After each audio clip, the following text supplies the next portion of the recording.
And we say, thank God it's Friday. TGIF here on Breakfast Central. The weekend is finally upon us. And we are excited, except for Benga, who would wish that Breakfast Central can continue 7 days a week and 24 hours a day if possible. I mean, if you look at my face, you could see that mixed feelings. Number one, I'm excited to be here. And then the flip side of it is that we don't get to do this all weekend. I mean, I love the show so much. Wow. I wish it could extend from 3 hours to about, 5 hours. And I wish we could also work on weekends. But like they say, all work and no play makes Jack a dull boy. You're welcome to Breakfast Central. The best place to start your day, where we bring you all the latest information and news. And we just don't talk the news. We analyze it, we dissect it for you. We give you bits and pieces so we carry everyone along. You have an understanding. And we just don't talk to anyone. Our resource persons are subject matter specialists and experts who understand the intricacies of what they're discussing. So you've made one very good choice this morning by joining us on Breakfast Central. I am Benga Borowa. Welcome to the program. That's right. I'm Joe Hansen. Welcome to Breakfast Central. We're going to start off what was your commute like today? I have to say, Lagos seems to be preparing for December in major axis around this Ikeja corridor.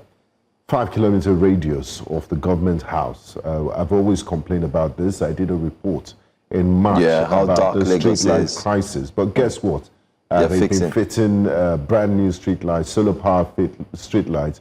The last time I saw Allen Avenue light up like that was maybe 20 years ago. No, not 20 years ago, under Governor Ambode. Wow. But all the dark spots, Toyin streets, they used to be very, very dark. They're taking a new light, and things seem to be looking up. The next step will be those bumpy roads, the potholes, Latif Jakonde Road, my commute to the office. And it's good to mentally register some of those potholes. Yeah. Even graduate into craters. So you don't run into them. Tires are very expensive. Very expensive. Now, a new tire here is going for about 100 and something thousand bucks. Imagine. So it depends on the type of car you drive as well. But I mean, you've highlighted that they're fixing new street lights. The same is what I saw in Lekki. I could see they're taking off the old ones and trying to fit in the new ones, solar powered. But then again, recall that during the Governor Ambode's time, they had also mentioned that they're going to fit in solar powered street lights. I don't know what happened. But we had Light Up Lagos then. Yeah, there was also Light Up Lagos. And one of the reasons why we went through a period of darkness was, I guess they were thinking of how to make the transition from fossil fuel powered lights to renewable energy, because Lagos State government said their diesel bill in a month was about 800 million, and that wasn't sustainable. This took a long time, but let's hope that it. And the Christmas lights on the island seem to be showing up. I've been Obafemi Awolowo Road. The Obafemi Falomo roundabout. They're doing some work there. There's also construction of a 5-a-side or 3-a-side beach under that bridge. Ajose Adeogun is up. It's a mini tourist attraction for people that come from Ogun State. They come to Lagos with their families to take pictures at that roundabout. People that come from where? Ogun State. Ijoko to be specific. We have a colleague that lives there now, and this sort of things. Fascinating festival of lights, my brother. Well, while we are praising the Lagos State government and, celebrating the great strides and the efforts that they are putting forth after listening to the complaints of you, Lagosians, I mean, we're going to touch on other states. So if you don't live in Lagos, don't worry. We know you're watching us from different parts of the world. But I mean, we're domiciled in Lagos, so we're highlighting the issues of Lagos. But well done to Lagos State governor and the government for working to fix the lights. Lagos has been completely dark.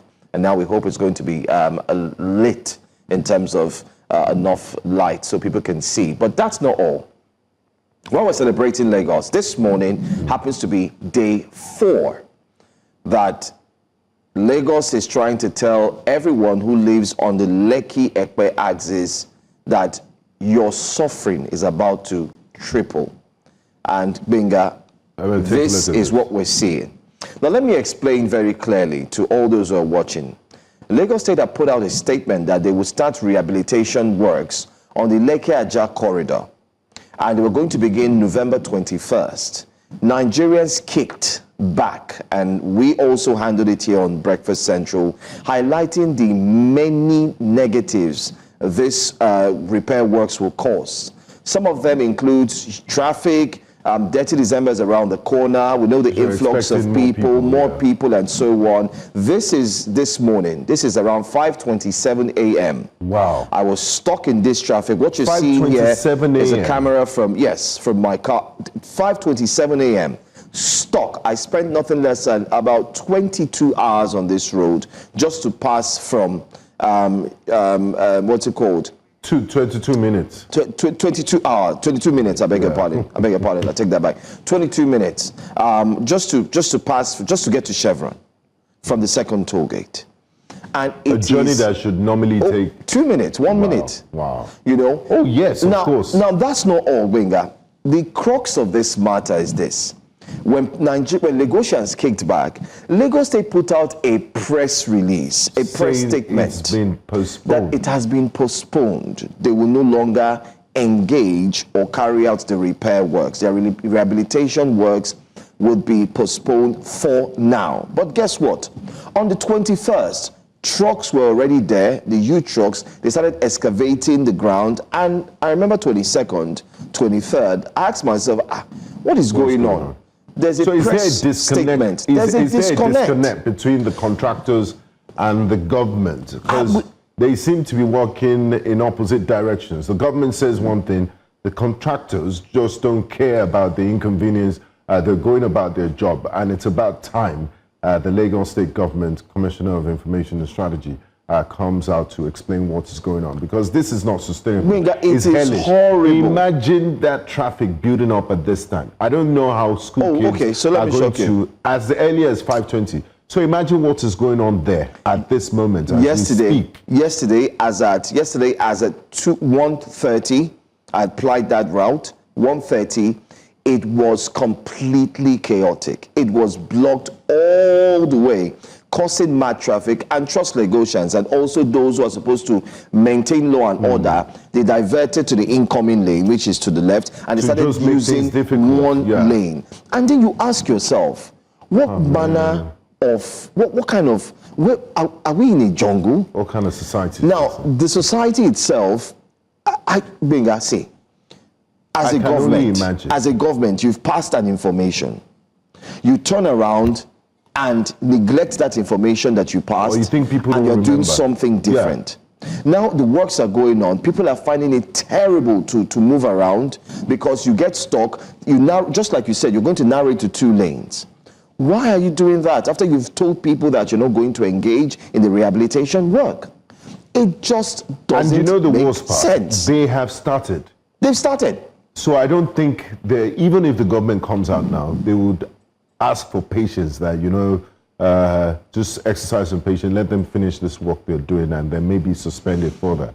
But it's a slap on the face of it's a complete slap on the face. And this is why there's a trust deficit between the government and the people. You say one thing and then you turn around to do another thing. This is not sustainable. We analyzed this when the circular came out that repair works was going to go on. We highlighted the fact that this is a very busy period in Lagos State. We would expect more volume of vehicular traffic. But like we said, it's not rocket science, it's just common sense. What we predicted is already happening, and it's going to get worse.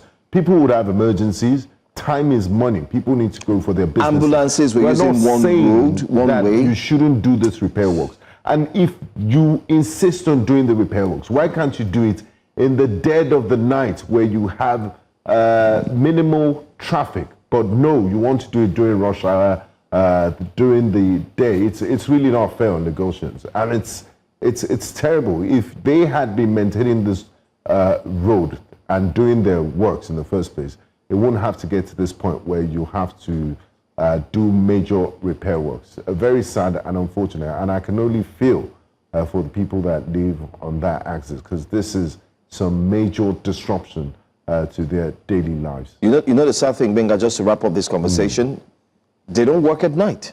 They don't. There are no fog lights. There are no lights, so no work at night. But it's the same. You resume your work with the same time. People just have to move around. I really don't understand. I think the commissioner should actually put out a statement. He owes Lagosians a statement, because it just doesn't make sense that you put out two circulars. First one, you're starting work. Lagosians kick against it.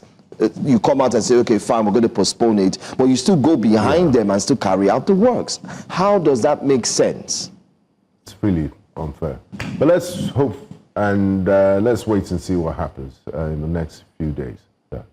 But let's start our wake-up conversations proper. This has elicited so many reactions on social media, with people asking the man that proposed this that he should, if he has grandchildren or family members, they should be front in line. But let's see if you agree with this or not. In a passionate call to action, Pastor Matthew Ashimolowo is calling on the federal government to rethink how it engages Nigeria's youths in the fight against insecurity. He believes that the National Youth Service Corps members, thousands of whom are mobilized every year, can be trained and equipped to support national security efforts. His message is clear. At a time when our security forces are stretched thin, we must look inward and harness the strength of our own people rather than leaving core members underutilized. Ashimolowo suggests transforming them into a disciplined, community-based force that can help protect lives and restore peace and safeguard our nation. If you're looking at that clip that we're playing right now, these are some of the gallant National Youth Service Corps members that are using their hand to break, fight karate, use their head. Imagine that type of head on a bandit. Wow. That bandit is gone. So Mr. Ashimolowo might not be so far from the truth, but my own concern is make it voluntary and not compulsory. If there are core members that are willing to join the armed forces, you could give them a right of entry or make life easy for them, but you shouldn't be compelled, because we're talking about the military here. It's not a tea party. Lives are lost as a result of the type of work they do. They are trained to manage violence. It's not a party. This is a life and death matter. It's a very serious issue. So I can understand the reaction, Mr. Ashimolowo. He didn't even ask if it should be voluntary or not. He just said, pack all of them, let them go and fight war. Imagine somebody as gentle as Benny.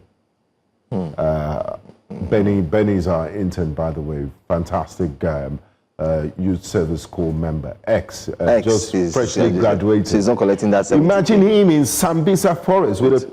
Gone. No. Wow. I can't even think about it. He won't do it. No.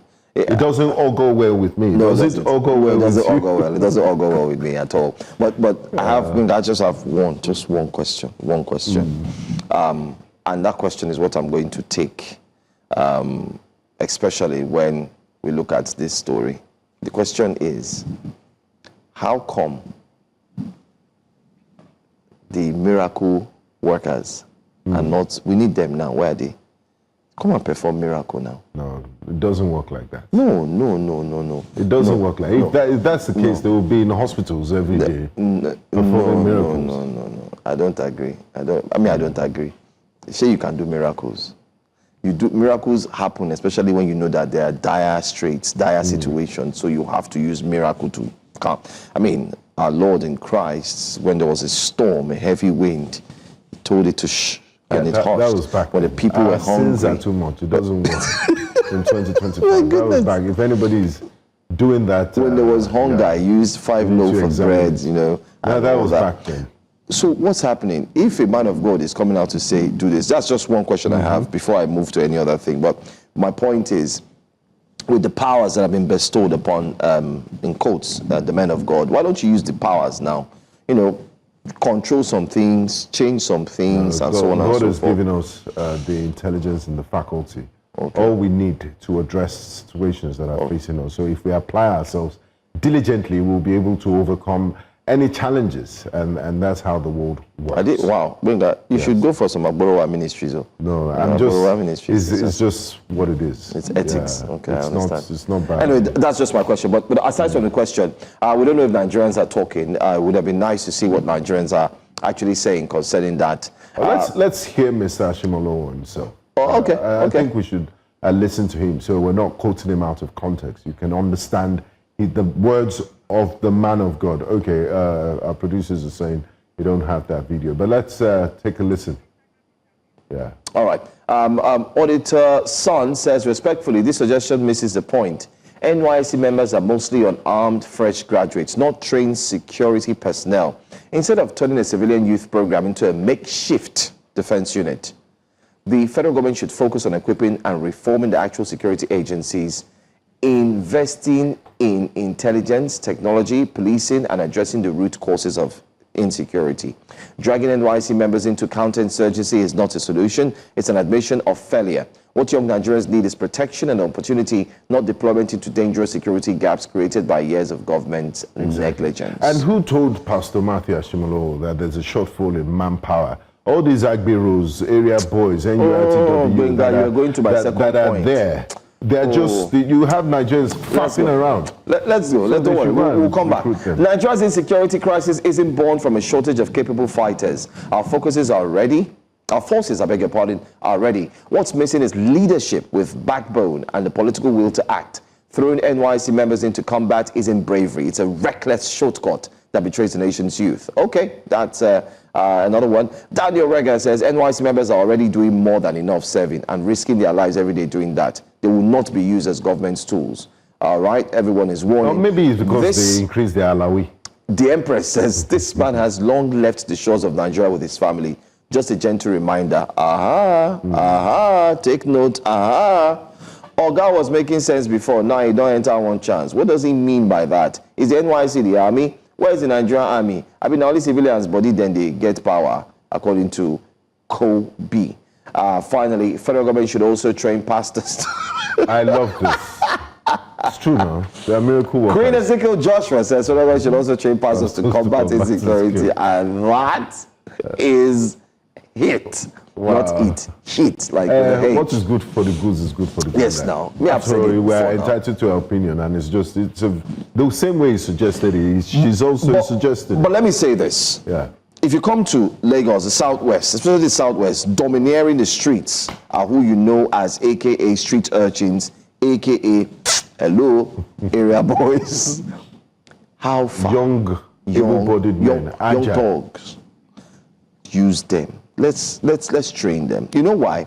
This is not in any way a derogatory term. This is based on the fact of what is presentable.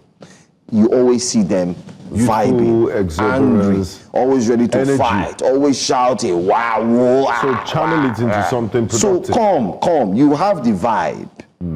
You look like you will be able to, you're a combatant. Yes. Come here. You have the vibe. Come together. Let's make it work. Catch the vibe and get the feeling. You know, this is Friday, I'm enjoying this show. Yeah. Wow. Come, let's make it work. You know, let's have it. Yeah, and put them together. You have youths in that pocket across the country, and that's why that training is very important to the transition from civilian life to a military life or semi-military, a very disciplined life. They understand regimentation. You teach them weapons handling, tactics, things they should understand, and you're making them gentlemen. That's why they always refer to officers as officers and gentlemen. Yeah, because the training is not just for fighting. It's not just it helps for fighting. You train on self-control and self-control, all that. your financial discipline, so many things that you can learn, and there's no shortfall of that. So I don't even think we should be thinking NYSC, as one of the responders said, it's a shortcut to our problems. Why NYSC? You shouldn't even. These are fresh graduates. So, in other words, in a scale of 1 to 10, Nigerians don't agree with Pastor Shimalowo's statement. Yeah. Not accepted. Not accepted. That's exactly what people are saying, that it will not go down well. It will not happen. It's not going to happen. Well, that's our first story on Wake Up Conversations, looking at the proposal to draft NYSC members into what Nigerians think should not be a conversation. Well, let's move on now to another Wake Up Conversation that we do have to discuss with you. This time, we're going to look at, most importantly, a shocking story. Now, there's this statement that's been made by a few Nigerians. I don't know if you were part of them. And that statement is one, well, I don't really agree with. And they say, last, it will touch everybody. I don't know if you've heard about that, that line. I do, yeah. When we heard that statement, I personally wondered why. And I saw the picture of a former governor. And I said, why are people making this statement on a former governor's story? I had to click, and then, of course, I found out that, I had missed the story. Well, the sad story is former Anambra State Governor Dr. Chris Ngige narrowly escaped death after gunmen ambushed his convoy in a chilling reminder that Nigeria's security crisis is no longer confined to remote villages or vulnerable communities. It's now knocking on the doors of the political elite. The attack, which occurred during a routine journey, has reignited urgent questions about the state of national security and the growing boldness of armed groups.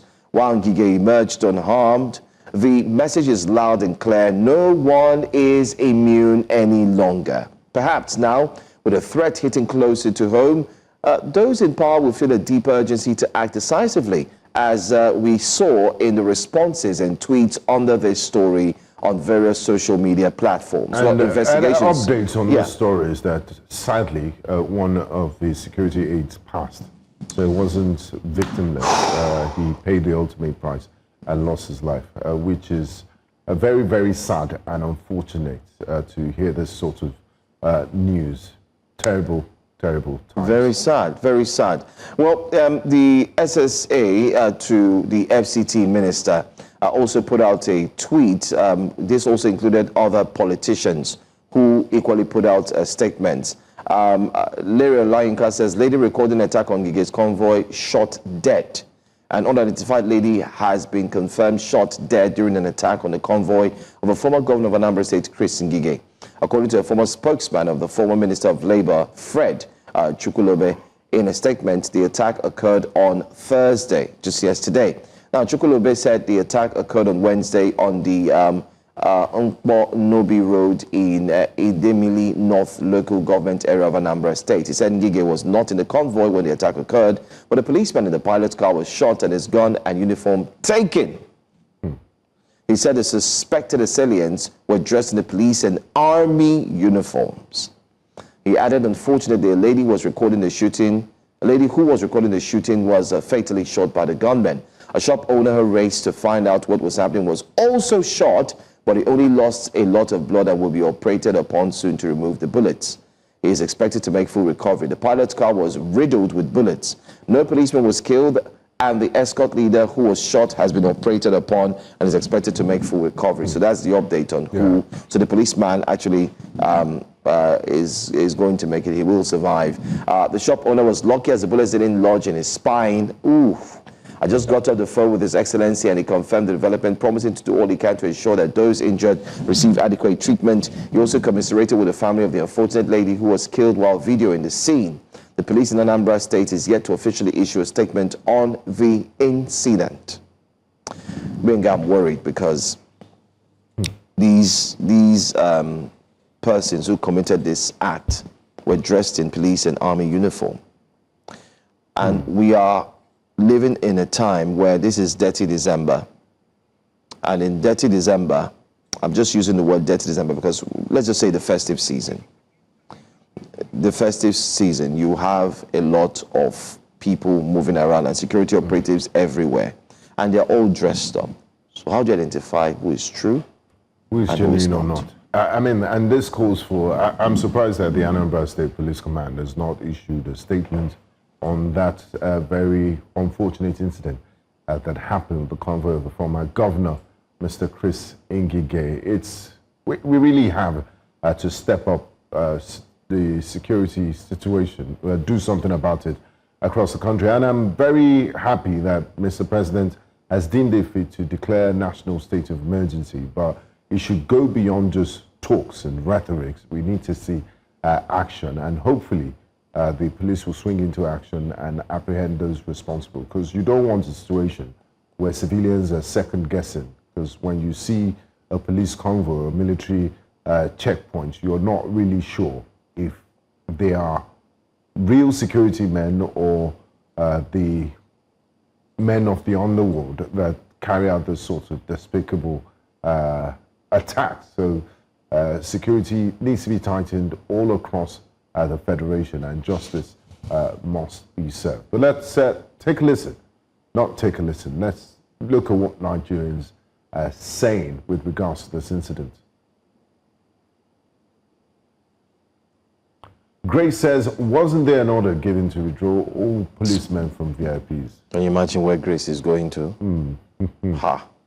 Travel and Fashion Guide says, the insecurity in Nigeria must be checked with urgency or it consumes many.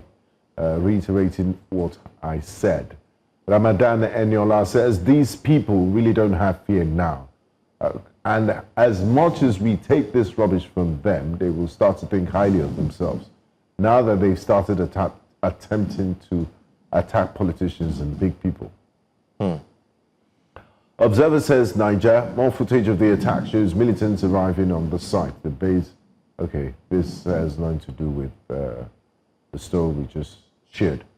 Prince Adebajo Adedeji says, why is he still keeping police officers to himself? I thought Mr. President said to withdraw police officers from all of them. I mean, as a former governor, I don't think he's I think he's entitled to, have security details. What they mentioned was VIPs. VIPs may necessarily not be former governors or ministers or those who served the country. VIPs might be maybe a company CEO and so on and so forth, who just go to the police and say, give me like 10 or 15. And like we rightly mentioned in this show, even Yahoo boys who go around and say, and get security details with guns. And I believe there's an update on that. The Inspector General of Police did address the press and said thousands of them have been withdrawn from 11,500 or 400 or so. They've been able to withdraw that number. But, well, whether we like it or not, every time we come here on Breakfast Central for the past few weeks, insecurity happens to be on top of the front burner on the table. And today, we're also going to look at it whether you like it or not, because we have updates concerning that. If you just tuned in, this is Breakfast Central. Don't forget to drop a comment or two on YouTube. We're streaming live on YouTube as well as on Facebook and other socials. Do want to join us then. But let's bring to you our top stories for today here on Breakfast Central. Today on Breakfast Central, President Tinubu declares nationwide security emergency. We'll take a look at the impact and what to expect from that. Declaration of security emergency and its implications is also an ongoing conversation. There you have the president during the briefing with the security chiefs.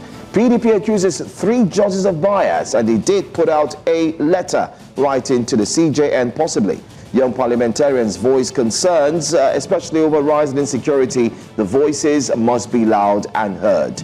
And the newspaper front pages will definitely be here at 9. Stay with us on Breakfast Central.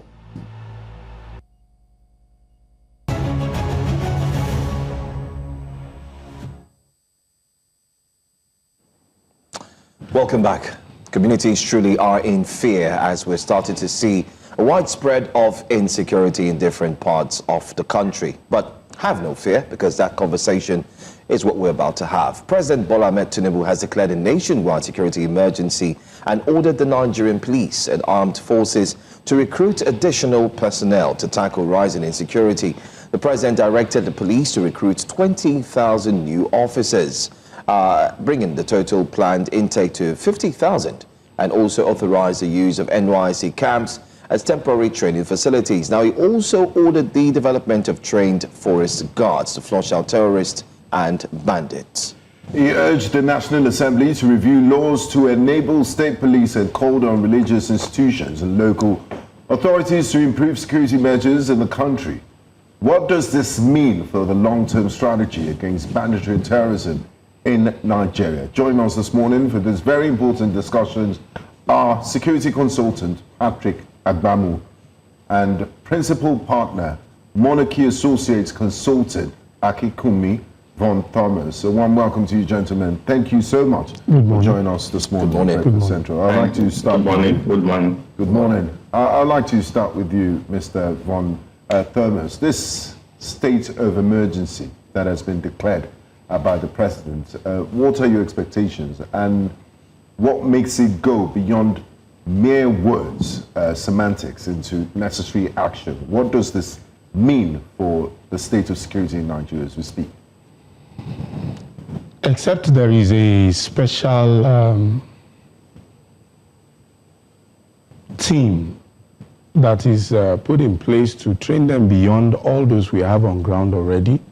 I believe in the Nigerian system.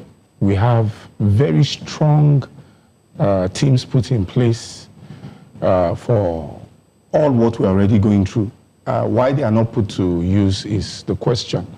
Because I'm just beginning to think of the warfare training and everything that will be put in place for forest guards and every other thing that is beyond what we already have on ground. We have a lot of units in the police, in the army, in all the armed forces that are ready to tackle these things. So to me, might be just another diversion or something we've put in place to occupy what is ongoing. That's how I see it. There are people to tackle all what we're going through even before now. Maybe this declaration would give them the necessary impetus and extra willpower to, go against this bandits and terrorists. The armed forces, because what you're saying is we're already equipped. We have the manpower, we have the equipment to deal with this. Yeah. So you don't understand. But if they still remain toothless dogs, nothing will be done. You can. So the question is, why do you refer to them as toothless dogs? Well, I will not stop emphasizing an underlying conspiracy in place that is running the nation like nobody's educated. All those things are in place, and every information we need, we have it. What we need to confront, we know it. The locations are not, they are not mysterious. And what we need to do is not anything that we don't know. This is what we have to do. So it's like we're playing a script and we're watching what will come out of it. All right, let's go to Mr. Gbamu very quickly. You've worked closely with the government. You've had possibly an interchange of conversations and pointing towards the way to solve this entire insecurity situation. Do you think that this declaration is anything different from what we've possibly heard before? Charging the security operatives to go and do what they are expected to do, bring peace and calm and secure the borders and secure the people's lives and properties. What makes this declaration different from your own point of view? Yeah, thank you. The declaration, as a matter of fact, everywhere in Nigeria will agree that the situation we are experiencing in terms of security, insecurity, demands an emergency action, demands actions that is just more than the ordinary. Really, that is the true fact, because today, insecurity challenges is on the front burner of everything we are doing. Of course, before security is number one, the paramount responsibility of any living human being, and also even the government. So it's something that is important for us to face the situation holistically. Just that my own disagreement with it is, you don't just mention state the emergency situation, security emergency, without properly putting on ground the necessary things that will activate those emergencies. Those strategy in place really have not been put in place. I tell you that it's a statement meant to give the Nigerian citizens hope, meant to, just like the guest there in the studio said, maybe to ginger the truth. But already the troops of the very armed forces and the police, they are ready to get this thing sorted out. I will tell you the majority of them are tired of the whole situation. I can tell you that because I interact with a large number of them, one way or the other, in various parts of the country. Right now I'm in Borno State, so I can practically tell you that yes, the troops are very tired of this situation. They want it to be resolved. So, but there are things that need to be put in place, which is yet to be done. And so there's no magic that will make it just like that, solve the situation just immediately. Thank you very much, Mr. Agbamu. Back to the studio, Mr. Von Thomas. Mr. Agbamu mentioned something. He said that they already have the necessary equipment and personnel to deal with these issues, just like you reiterated earlier. But the president is not just speaking; they're moving pieces and is ordering for certain actions to be carried out. And one of such action is that the president ordered mass recruitment into the police and military. But how feasible is it to train and deploy 20,000 officers quickly without sacrificing quality and discipline? You have a military background.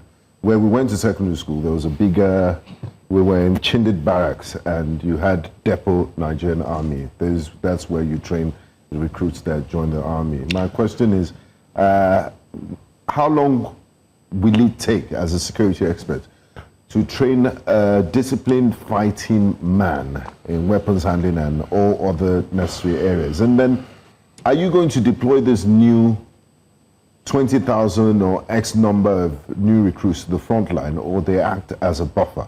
Could you help us unpack this? Time is of the essence. And a lot of things could go wrong in 7 days. And you can't train new sets of persons. I know the psychology behind training. You can't train a new set of persons in 7 days to expect them to handle what people that have been on ground for decades have not been able to manage. Now, you know, the insult of our immediate situation is how tech the world is now. We don't need big planes, and you will not believe it, we don't need much humans to get the immediate intelligence, everything we need to do. But let's refer to three things. When there is a psychological warfare, there is the deny, distort, and divert that is used in psychological warfare. That is, I just see us, I see us playing a drama, because any military general or anybody in the armed forces that says, yes, now we have been told to go and train, we will know how to handle, the person must be, permit me as we say it in the military before now, that person is a clown. Because you need time to train people, and you need to train them excellently beyond what you have on ground. In the military, we have special forces. We have them in the Navy. We have them. We have them everywhere. Now, I'm saying if we have new techs or new things we can put in place, you will not believe what we can cover. Just something that can bring on view, even exposing what is happening right there to the public. But let's do it this way. Aside the tech or the new tech machines and things we can put to play, I think what will be louder is if within our borders, the presidents and the governors within our borders, if I hear of engagements from Nigeria on, come on, look, this is what we're going through across your border, across my border, what can we do? And the one thing I know about the military is guarded, the military is guarded by serious military law, serious. You can't tell a military man, even if he sees trouble, to go beyond his bound. He needs an instruction. If you don't give him the instruction, he will see what can kill him and a military man will still be on guard. That's the military. So when I say a toothless bulldog, I mean even the generals that have been put in place right now, if they notice there is a conspiracy that hinders them and there is nobody that can help them to give them, the marching order is not with these new people.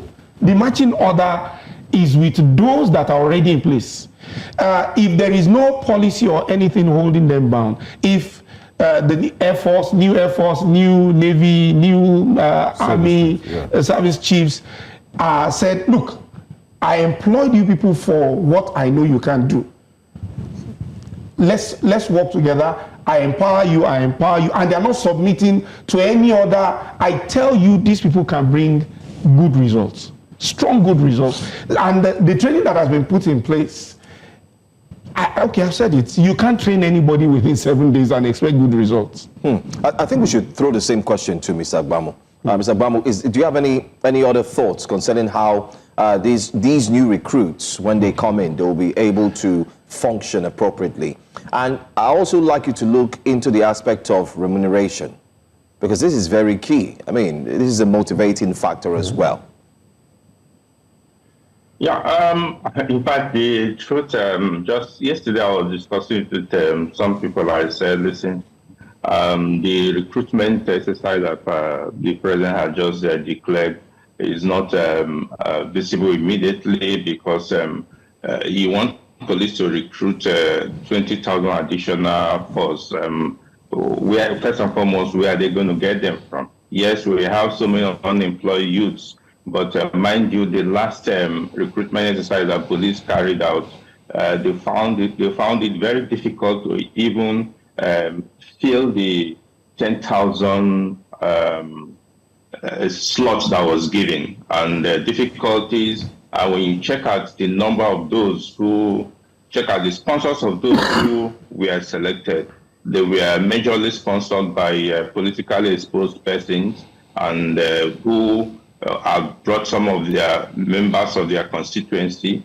to join one way or the other as a way of political placating of their constituency. So those who actually desired to join could not find their ways in there. So that, in effect, again, is a minus in that process. But the recruiting agencies do not have their handicap. There's nothing they could do. They can't resist when the political masters, because democracy said they must be subjected to civil authorities, when the political masters want this to be done. So that is a challenge on itself.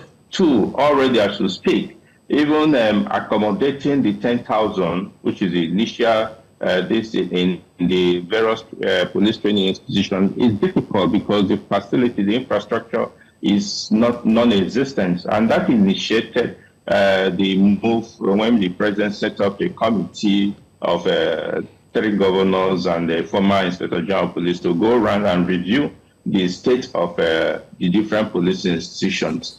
Mind you, this committee had been there from the previous government, but now they also carried out to review what is on ground and see how that will take another more than 1 year to be done. The funding, the sorting of the funding, and the carrying out of the project itself is another Herculean task. So that is that. And then he talked about NYSC camps. NYSC camps do not necessarily have the required training facilities that the security forces need.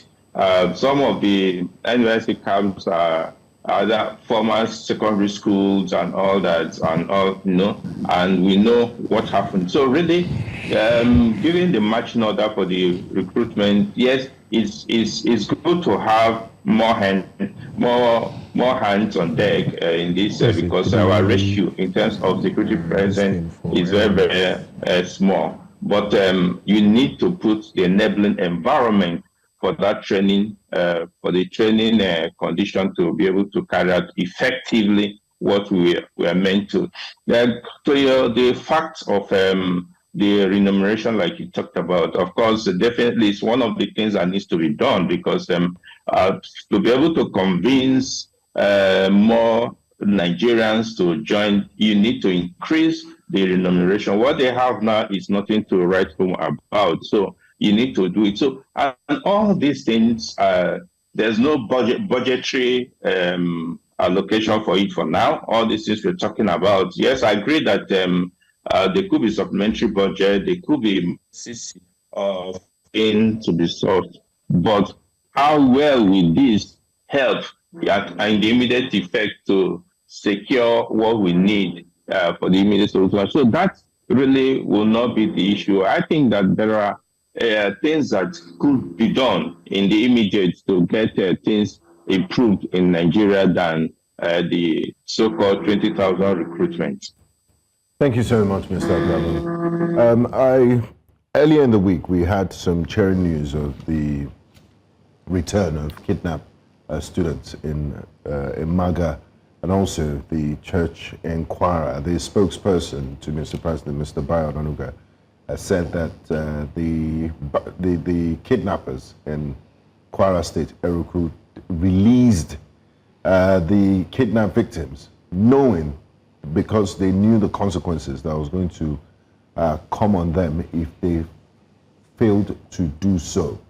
And we also had commentary that, securing the release of those innocent people was the ultimate. My question to you is, how do we prevent these soft targets, kidnappings and attack on soft targets like schools? Because we've taken a reactionary position by shutting all unity schools and schools in remote areas. Some state governments have done that to prevent this sort of attacks.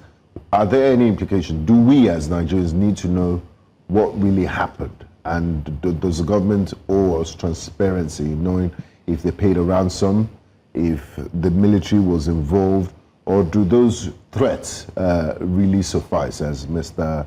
Ononuga suggested, that the fear of the Nigerian army and the consequences that will come upon them have made them release these victims, as if the kidnapping itself is not a crime and the security operatives don't have a duty to apprehend them? I'm still very much involved in security right now, so I'm not just a veteran.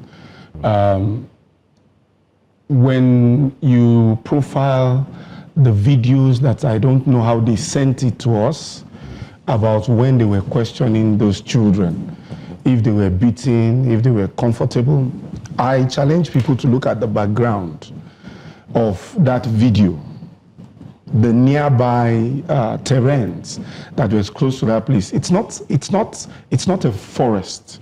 It's not. It's like an immediate community of a group of persons. That an arrangement was made. It's not a theater. It's not a place where war is ongoing. And the children, if you profile them properly, from the way they were answering with interest and excitement here and there, you'll be thinking you're watching a skit. And beyond the skit is this. While my colleague was speaking on the other side, I'm an ex-boy, and I was trained for 6 years by Nigeria itself. I'm sponsored, and I'm a breed of that. It took years for our mind to be formed. I'm going back to the place where this recruitment thing comes in. For my psychology to be built the way it is now, it took years for me to come to be where I am now. And at the age of 12, I know how it was impacted on me to assemble and disassemble rifles. I know warfare like the fingers, my fingers. But the psychology behind is what I think this recruitment thing needs to work with. I might be missing out on. Yes, yeah. In the sense that parents that are going to release their children that just finished from the university to go into what you are recruiting, regardless of how jobless they can be. The psychology from the government needs to encourage parents to release the children. The children that want to go into it, because why I call them children is they are children when it comes to what we're talking about. When they want to come into the training, a lot of them are already discouraged. So let's start from the front lines where people are. I mean those that are already in the front. They need to be encouraged psychologically that the government is with them, that the government is capable, that the government is not divided. Now, coming back to these children that were suddenly released, in the asking that will such thing repeat itself? If they are acting it, many of it will come to happen. If they are acting it out and we are seeing, oh yeah, go and catch them, oh yeah, release them, if that's, a lot of that could happen.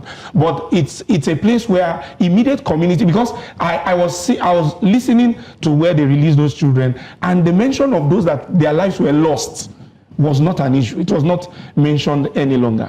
Now, every immediate community, every estate need to sit up and ask themselves a question. I'm not even going to allow you to ask the question, are we safe? You know you are not safe. What can you do? All those things need to be in place while the government is getting themselves together and at the same time trying to use time to recruit. We'll wait for the recruitment to finish and we'll come to see the difference of what they will do that is far different from what those that are already on ground are going to do. I have a question. I just want to piggyback on what you've said, and I think I would like Mr. Agbamo to also jump on this. When I saw that video of the kids who were released, I hope our producers can get that video as well so we can put it up for the benefit of the public as well. I remember here on Wake Up Conversations, just as we start our breakfast show, myself and Olive, and I did say something that, I mean, in human psychology, I've been able to follow a few persons who are psychologists, and I talk to them, and they're popular ones as well. You could check them online, you could read their books.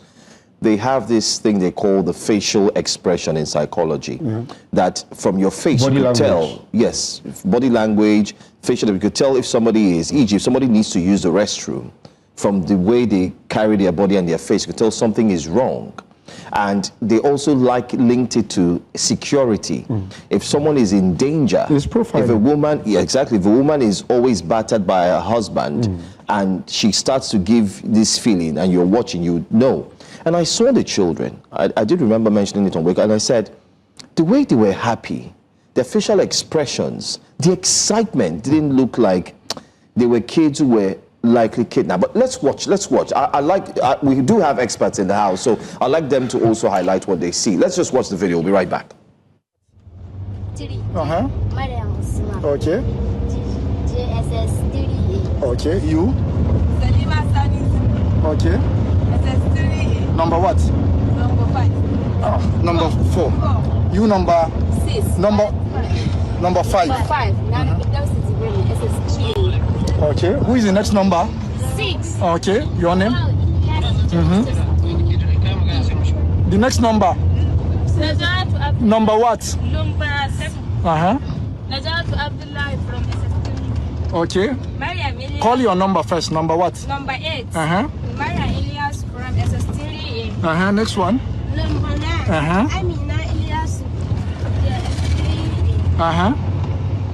Number 10. Well, Mr. Agbamo, I'd like you to start first before I come back to our guest in the studio. I don't know, what do you make out of that? We're not trying to paint a picture here, but we're just trying to highlight these. Does it look like some of these things could be staged if care is not taken? Yeah, thank you. First and foremost, I know how you feel for your loved one not to be with you, and you can't tell their whereabouts or tell their state how they are, how they are feeling. So first, we must thank God and appreciate that these children, they are back to their families. You know, that is one thing that is paramount. That is one thing I always warn, that it's better to prevent a kidnap or adoption incident before it happens, because when these victims are with their captive, it becomes difficult to extricate them, to bring them out without collateral damage being done. And for us to be able to do it without any collateral damage, you need to go into advanced science by using some chemical sprays and all that. That in itself is. So the other thing you use is to use fear factor. like what we are told has happened in this case, by hovering around the whole place. Already they know that their location has been exposed. That is one factor that can actually help, but it may not help to the facts of bandits who are interested in money. Unless if the motive is beyond money, because they use those children as human shield. They know that you will not, in your right senses, try to shoot at them or drop bomb at them, because the children you are trying to save will also be victims. So they know that. But when you go into the video that the bandits themselves did when they released, where they were saying that they, apart from noticing the military helicopter around them, they also were talked to by some of their leaders. They specifically mentioned that some of their leaders spoke to them. And yes, in the back end, maybe the government contacts, government agencies with them could have talked with their leaders, and that would have actually, you don't just talk with mouth, of course, but paying ransom is something that we have tried to say, look, because the more you pay ransom, the more these bandits, the more these kidnappers, whoever they are getting stronger and stronger, of course, because it's a business that the profits is more and the risk is less. So that is the situation. So looking at this video, you can see that first and foremost, psychologically, these are children that first they are eager to go home. I don't know if you are hearing me over there. We can hear you loud and clear. Hello? I just want to, yeah, go ahead. Okay. Yes, you can see that these are children that are eager to go home. And in this particular bus where they are, those people that are interrogating them are not these bandits. Those are government officials. So obviously means that the children are feeling safer, that they are heading home. So yeah, the excitement could be accepted. But the other video, which was conducted by the bandits themselves, you could see some level of some fear and all that. So really, I think that looking at this video, the first thing is that we should stop any form of kidnapping or adoption, because how to get it out or resolve it is always very, very unpredictable. Now, I'll stay with you, Mr. Agbamu, just before we wrap up. My final question to you is, having seen what Niger has experienced in the last 2 weeks, this uptick in insecurity, what can the government do in the immediate, knowing that the president has declared a state of emergency on security in the country, and we've seen some of the plans is rolled out? Are these soft targets, hits and attacks on soft targets, preventable, given military assets and platforms that we have? And what needs to be done to put an end to it? Yeah, thank you. The truth of the matter is that in reality, to get this in the immediate, to resolve it in the immediate, I will tell you, is a little bit not totally visible. Reason I said this is because we have allowed this to foster to be on for a very long time. Today, as we speak, there are so many ungoverned spaces, whether forests or communities, where these bandits, not just bandits, because of course in the southeast we have seen things happen there. Also in the north central, we are seeing it happen. So all forms of those who foment terror or trouble to the communities are in control of so many spaces, and the communities themselves, for two reasons. One, some communities believe that, look, this is a business venture. Just yesterday, we had interaction with one of the logistics suppliers to some of these criminal group, and who is supplying them with a lot of things, sundry things. And he said what we found out is that why he went into it is that because it's very, very lucrative. So some Nigerian citizens are still doing business with these people. Making a whole lot of money. In fact, we were interrogating somebody who supplies, among the things he supplies is hard drugs. So hard drugs, and he was saying that a tablet of a tablet or capsule of tramadol, which is sold at 200 naira in the normal society, is sold to these bandits at about 1,500 or 1,020, 1,200 or 1,500. So you can see why some Nigerians are ready to go on and carry out the risk. He said a lot of things in terms of logistic fueling, that they use different means to be able to get fuel to these people. And it costs, while a liter is about 1,000 in some places or 900 and something in some places, they're selling a liter for about 3,000 or more to these bandits. So you can see some of the things that are fueling it. And so the communities need to be able to see how to help this issue we are talking about. Then some communities also back them out of fear because they have not felt the presence of governance at all.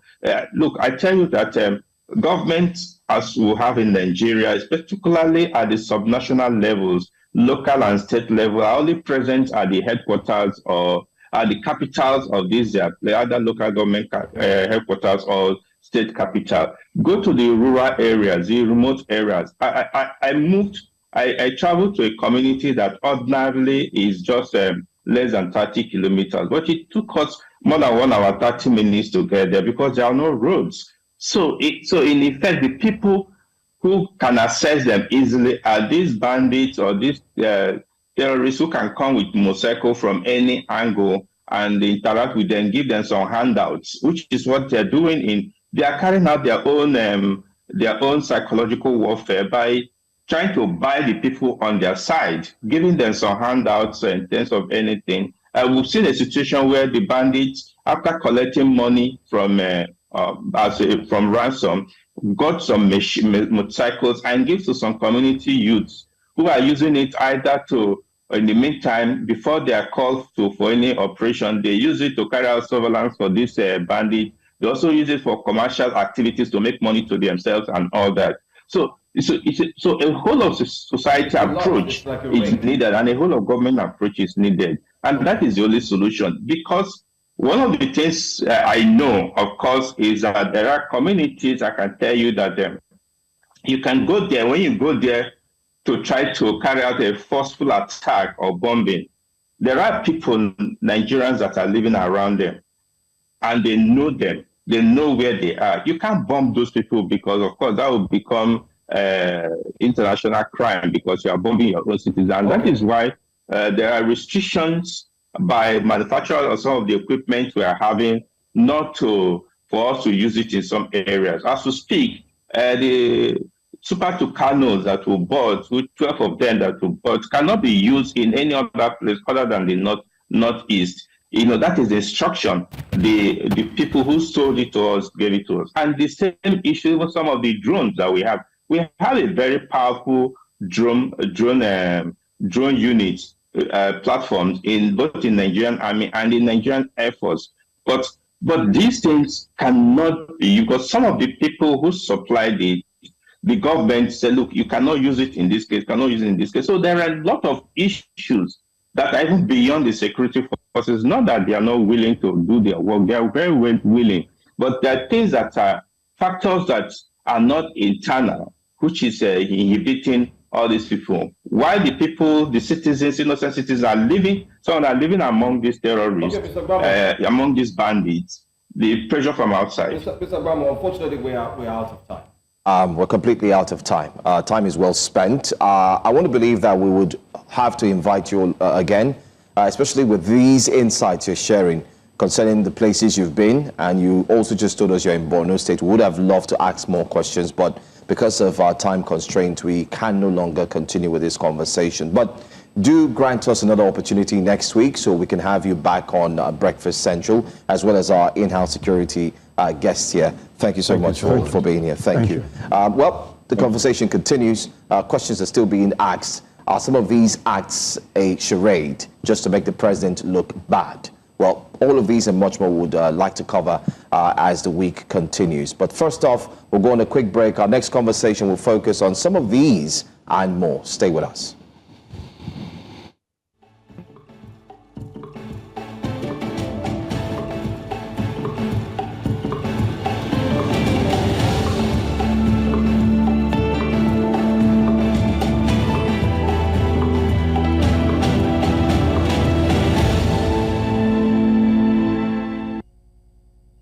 Welcome back. President Bola Tinubu made a strong statement in the fight against insurgency bedeviling the country. On his social media handle X, to be precise, the president declared a security emergency which came with many plausible implications to further position Nigeria's security architecture to face the incessant killings and kidnappings of the declaration. Now, this actually includes the following: a call for unity and vigilance. Citizens are urged to stay calm, report threats, and support security agencies. Also, emphasis on national solidarity and resilience. He paid a tribute to the fallen soldiers, including the Brigadier General Uba, who had died. He also declared a nationwide security emergency officially being announced to the public and asked for urgent response to rising insecurity across multiple social and, you could say, different states. Well, part of the conversation was that he also mentioned that VIP security officers will actually have the police officers reassigned to the frontline duties. All of these and more is what we're going to look at, especially looking at the international and internal perception regarding the recent declaration. We have public affairs and political analyst Dr. Charles Oludare Marindoti joining us from outside the shores of Nigeria. Good morning to you. Good morning, Joe. Good morning, Gwega, and everybody at home. Good morning. Good morning. This declaration has been made internally. I'm sure you just followed the conversation we had with the two respected security experts. And now we're looking at it from the international scene. Internationally, can you share with us, first of all, where you're joining us from, and then highlight quickly what the international perception is about this declaration that was made just about 48 hours ago? Good morning. Thanks for that question. You know, part of my raspy voice, as you can probably still remember, I'm one of the major supporters of President Bola Tinubu. So, you know, I was called an Agbadorian.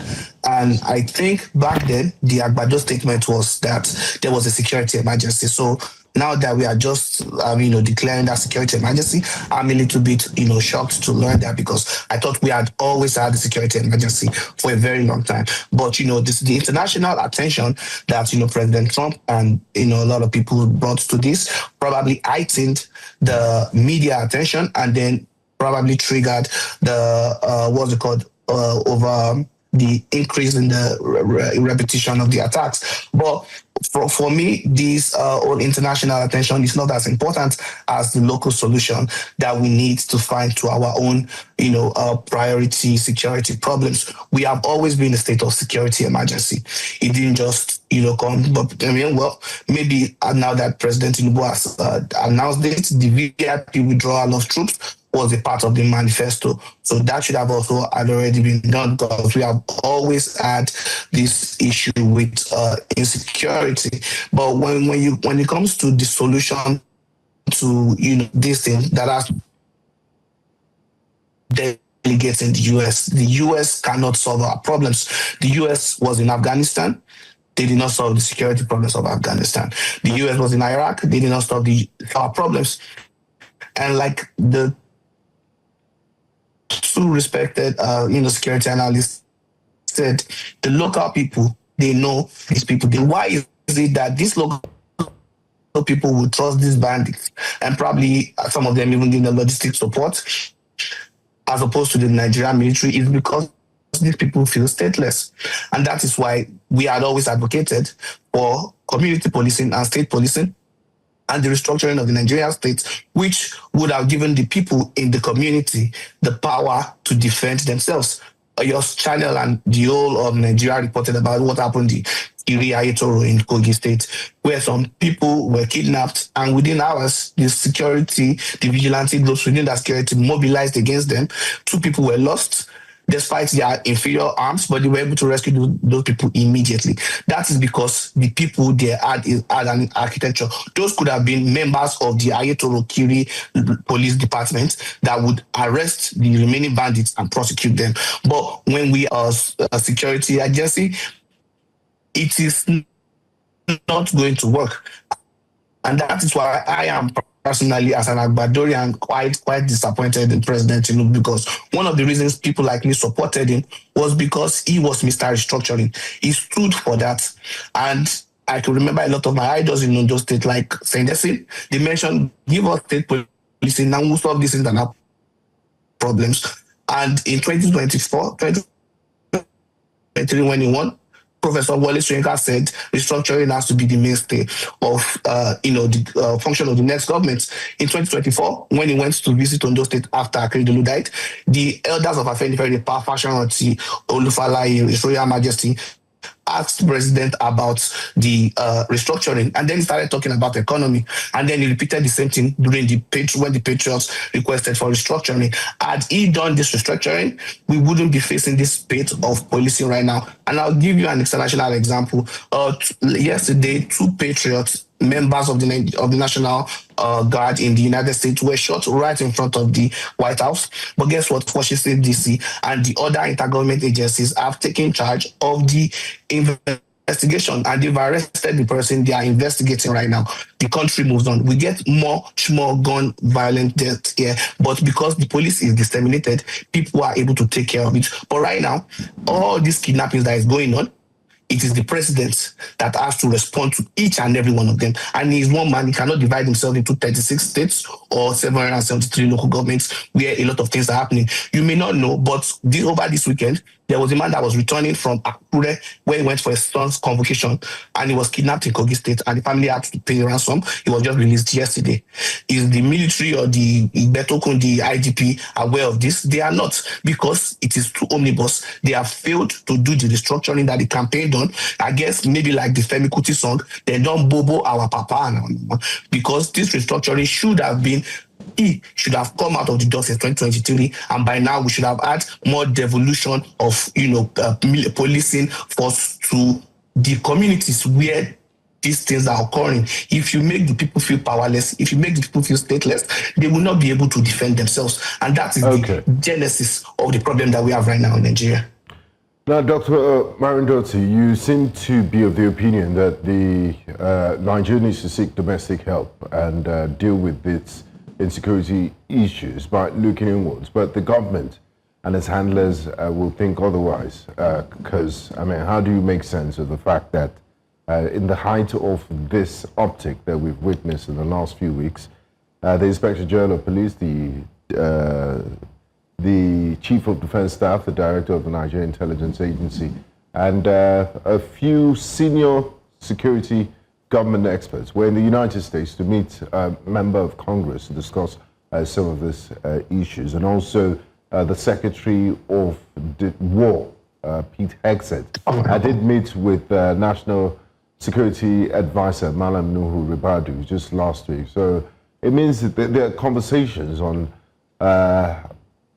partnership with the United States to help us tackle this terrorism that we're witnessing. My question to you is, what sort of help or partnership do we need? Because we did purchase some platforms, and like our guest said in the past, in this past interview, the Super Tucanos, for example, and some drones, there are restrictions on where they can be used, citing humanitarian reasons. Yeah, you're very right. To me, I believe that all the expedition in the United States was a futile expedition in my own opinion, because the United States cannot solve our own needs and problems. There is a genesis of this problem, and this is my own theory. But I want to tell you how President Obasanjo gave us both Boko Haram that has led onto this insecurity. And it has nothing to do with guns. It has to do with economic policies. When he came in and ratcheted up import duty with prohibitions on sugar, flour, rice, everything that people needed, that means the north that had always been poorer than the south was unable to feed. So if you have given people and grown them in such abjection and indigence for 15 years, 25 years. Those boys that grew up in poverty are the ones in the bushes right now tormenting us because they couldn't go to school. All their trade with their neighboring countries from Cameroon to Chad to Niger was disrupted and they were poor. So right now we have 2,400 children dying every day in Nigeria because of economic policies that don't make sense, that only set to impoverish them and does not even benefit both the consumer and the producer. So these are some very pertinent economic problems that are causing this thing, as opposed to the response also that needed to be done. We understand from the history of Nigeria that after the 1966 coup and the military decided to weaken the community policing and scrap all local government policing, that caused an inefficiency in accountability for the policing. Even when we had the NSAS, I said it back then that NSAS should have been asking for state police, because the reason police is able to brutalize you is because there is no local control, so there's no accountability. If your local government was the one paying the salary of your policeman and it brutalizes you or it takes bribe from you, you can easily go to his headquarters and go and knock his door. But you cannot go to Abuja to go and meet the Betokun or the AIG or whatever. So if we are going to America and China, we are not fighting Russia. We are fighting an insurgent within our states, within our country. These things happen a long time in Nigeria. It's just that there's an increase in it because of the economic situations that we are having. So what we need to do is to allow the people down police, because each town should have their policing, whereby it is people who speak the language, who know the people that are working there, that are passionate about the people. Because they were defending their neighbors, they were defending their children. If that was your sister, you would do the same too. I could remember vividly, and this is one of the reasons why it's so painful that the president decided to pay a squirrel ear to the advice of His Royal Majesty Olufalaye and Parfashionati, because in 2019, Parfashionati lost a daughter to violence in Ondo State. It was just a random shooting. Those people were subsequently arrested, and JOC was kidnapped for 3 days. He did not eat food. And especially I could remember when His Royal Majesty was kidnapped, if there was a commission of a local guard that needed people, I as a doctor would have dropped my stethoscope, picked up a gun and gone into the bush to rescue him, because he was like a grandfather to me. But we were hopeless. And I know we've been talking about the issue of whether they were paid or not. I could remember vividly in 2015, we were told that His Royal Majesty Olufalaye was rescued. And when I saw him the next day, after I saw the IG Odis and Arase at the time, Odis on TV, he told me that his family paid ransom, and then he gave a news interview subsequently after that and told us how they kept telling him everything. His family, his children paid the ransom. So this whole thing about not being truthful or forthright with the people is also quite, to me, appalling. I thought APC, the broom in our logo was to sweep out the dirt, not to sweep it under the rug. But it seems as if we are trying to sweep things under the carpet right now. We need to be open with the Nigerian people. Are we for restructuring? Then let us go for solutions to structural problems, because the defect in the structure will cause a further dysfunction down the line, until we give the people the power to defend themselves by giving them community and township and local government and state policing. We are not going to be able to solve these insecurity problems, because the people in those communities, like I have said again, they know these people, they know how to stop them. Let us give them the power to be the first line of response. If they are getting overwhelmed, the state can come and support them, then the federal government can come. I mean, isn't it shocking to you that a governor of a state could told the military and then they left 45 minutes before the attack? All right. Unfortunately, the governor is supposed to have a security response. Dr. Marindoti, unfortunately, it seems we have poor network connectivity issues there. We can't really hear fully your points. But I do understand that you are highlighting some of the major setback from the APC. You said that this is a party that you believed in, and you talked about the broom having been used not for the right thing. Seems like they're trying to not do the right thing, apparently. That's one of the things I could pick from your... Yeah, I could pick from your comments. I wish the network was a bit fair for us to have more discussion. But we'll give it a try, a last try with one more question. But that will be after we go on a quick break. Because when we come back, I'd like you to speak on the possibilities of not hinging the entire challenges and blame on the current president. Remember that before him, there was another one. And then again, even though the APC has stayed for close to about 10 years, can we rightly say that it is an APC problem? Well, stay with us. After the break, we'll ask this question. Welcome back. Thanks for staying with us as we look forward to wrap up the ongoing conversation with Dr. Marindoti, who has joined us for a few minutes or thereabout. Our final question to you is, just like I asked before we went on a quick break, would you say that this is a sole responsibility of the current president, looking at the APC, a party which you hold so dear? Or don't you think that it's a lingering problem that started right from the time of the late President Muhammadu Buhari up until now? And maybe we can't really blame the current administration. What's your take? Let's call it blame. This started under President Obama. Got to Jaradua Jonathan, and then, but here is the crux of the matter. APC, we are in charge right now. We have asked for the mandate.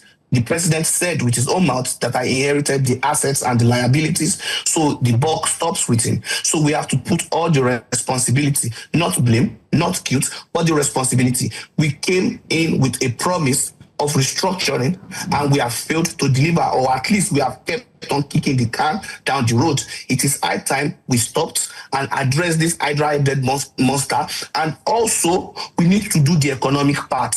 We cannot keep punishing people with punitive tariffs that makes people live in poverty and expect those children not to go into arm taking and banditry and armed robbery. If we don't end this punitive import duty that is making them unable to feed, whereby we are taxing the food out of their mouth, we will not solve the security problems, because that is the perfect culture medium for banditry. So it is not the president's fault, it is his responsibility, but I am disappointed because he came in with a promise of restructuring and he has moonwalked away from it. And we need to remind him and hold him accountable. We that we supported him, that you stood for something. That was why we supported you and committed our own personal resources to support you. So right now, live up to that expectation. Don't go back on your words, on your ideas, on what you stood for. Remember it and stand up to it. Okay. And then the Nigerian people will see the results. All right. Thank you so much, Dr. Charles Oludare Marindoti, for speaking with us. Hopefully, the message will be passed across. We're sure they're watching, and maybe we'll see a different light. Thanks for your time, as we have to move straight to another conversation very quickly. Thanks for joining us. Thank you. Thank you. Bye. All right. Let's move on now straight to a state where a video had circulated just yesterday, and it was rumored that headsmen had approached a certain, in quotes, a school, which eventually saw the students running.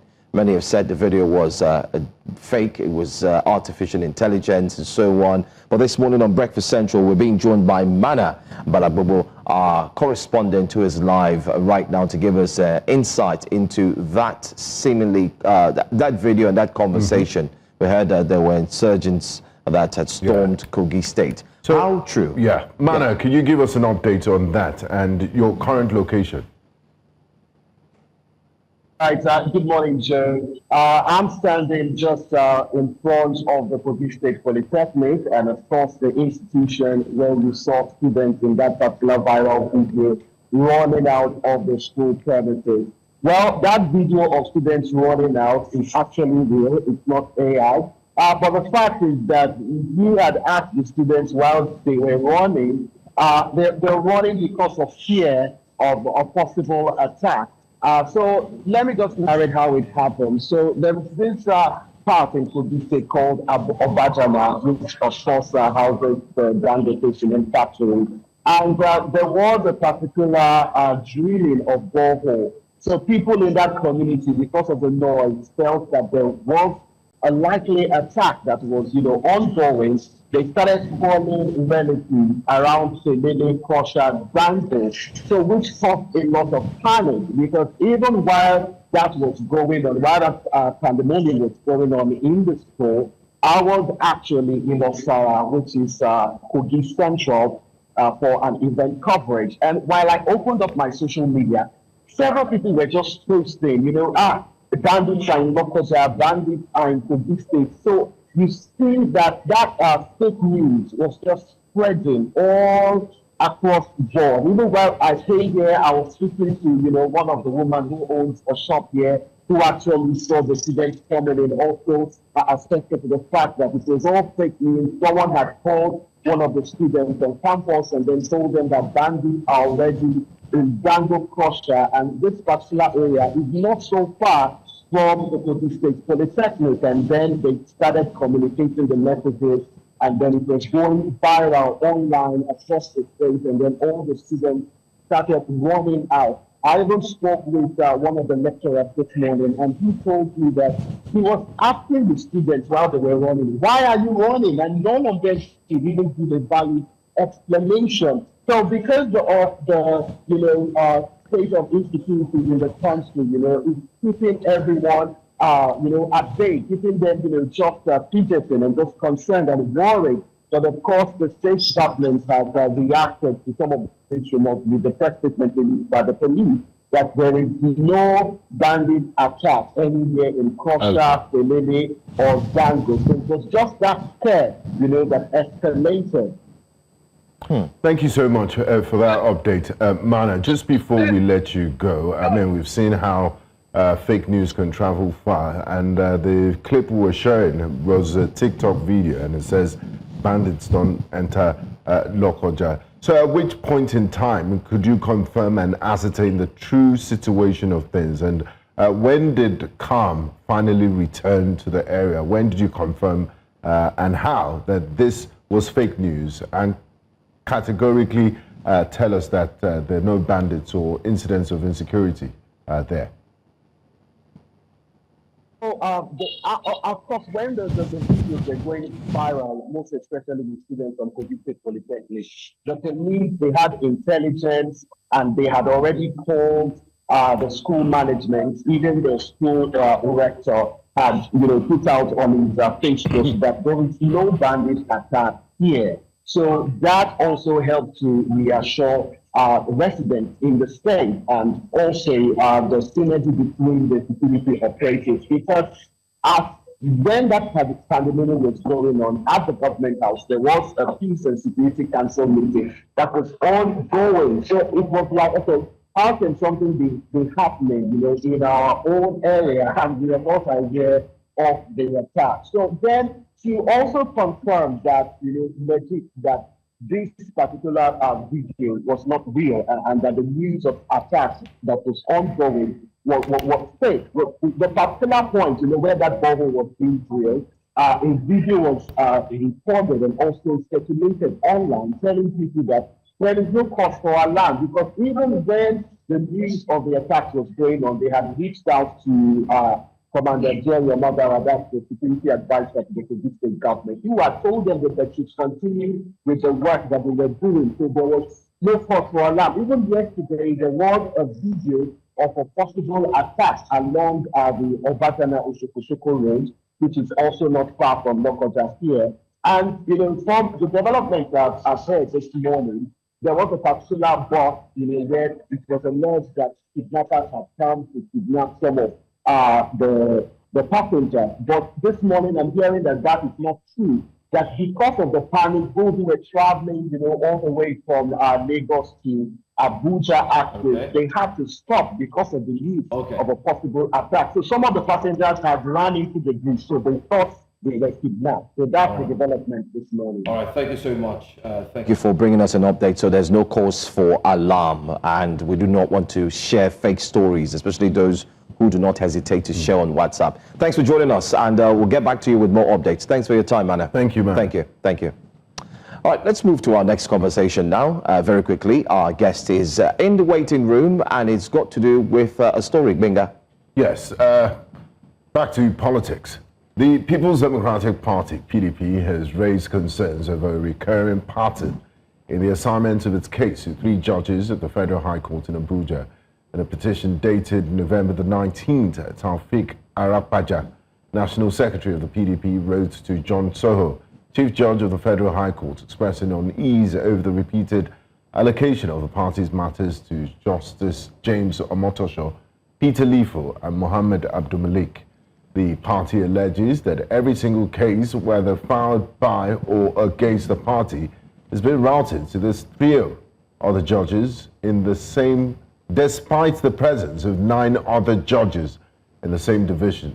The party says this raises red flags about impartiality and judicial fairness. Well, you can find there on the screen the petition there written. But joining us now is a PDP member, Mazi Dixon Orebu, joins us this morning. Good morning to you, Mazi Orebu. Thanks for joining us. It's inevitable. Good morning. Good morning. Good morning. I'm just going to say it's inevitable that this particular petition would come up, because we've had other PDP members join us on the program and they've equally highlighted some of these reasons. But is the PDP genuinely concerned about impartiality, or is this a strategic move to discredit unfavorable rulings that has not gone in favor of the PDP? We are concerned as not just as a party. The People's Democratic Party is concerned as citizens of Nigeria. Members are concerned, and as the new NWC came on board, we complained, we reached out to the new leadership to ensure that these angles are also brought to the fore, so that at least let it be known that we are aware of this, back-end approaches that the detractors of our party have always used, to derail or to slow down the progress of the party. It appears that while, yes, we agree that the judiciary seem to be, harboring some corruptible members amongst them, and when the likes of the FCT minister, who is a live bencher and all of that, brags about putting fire and destabilizing the PDP and all of that, we have seen that his influence, the hands of the FCT minister seem to be playing out and all of that. So the party is concerned and had to call the attention of the new leadership to ensure that at least we also, call the leadership in the judicial arm to ensure that justice is done, not just done, but seen to be done. Because the judiciary has no business meddling in the affairs of a political party. But it appears that recent judgments, as we got from the names mentioned in that letter, that they seem to be meddling in the affairs of our party, especially even when Supreme Court has ruled that political parties' internal issues are supposed to be handled internally, according to the rules that sets up the party. So, but that's not our case, and that's why the party had to. And I commend the new leadership. Of course, our new chairman is a senior advocate of Nigeria and all of that. So the approach adopted now is so that we stop these distractions and put the party on the right track, because we've had enough distractions, really. Mazi Orebu, we still have quite a lot to unpack with regards to the PDP, but we will beg you to hold on for a second as we have bills to pay. We'll go on a quick break, and when we return, we'll continue our conversation. Do stay with us. You're welcome back to Breakfast Central, and we'll continue our conversation on the PDP's petition to the National Judicial Council and why 3 judges have cases repeatedly assigned to them when the division has 9 other judges. And join us to make sense of all of this is a stakeholder of the People's Democratic Party, a chieftain, Mazi Dixon Orebu. Thank you so much for staying with us. Now, looking at this petition, why do you think there is a repeated pattern of assigning PDP cases to these 3 judges, despite the division having 9 other judges? Do you think it's deliberate, it's systematic, or are you making a mountain out of a molehill? It is clear that there is the hand of Esau and the voice of Jacob is being heard. So we are not unaware of the antics of the main actor in the attempt to destabilize the PDP, that is the FCT minister, Ngige.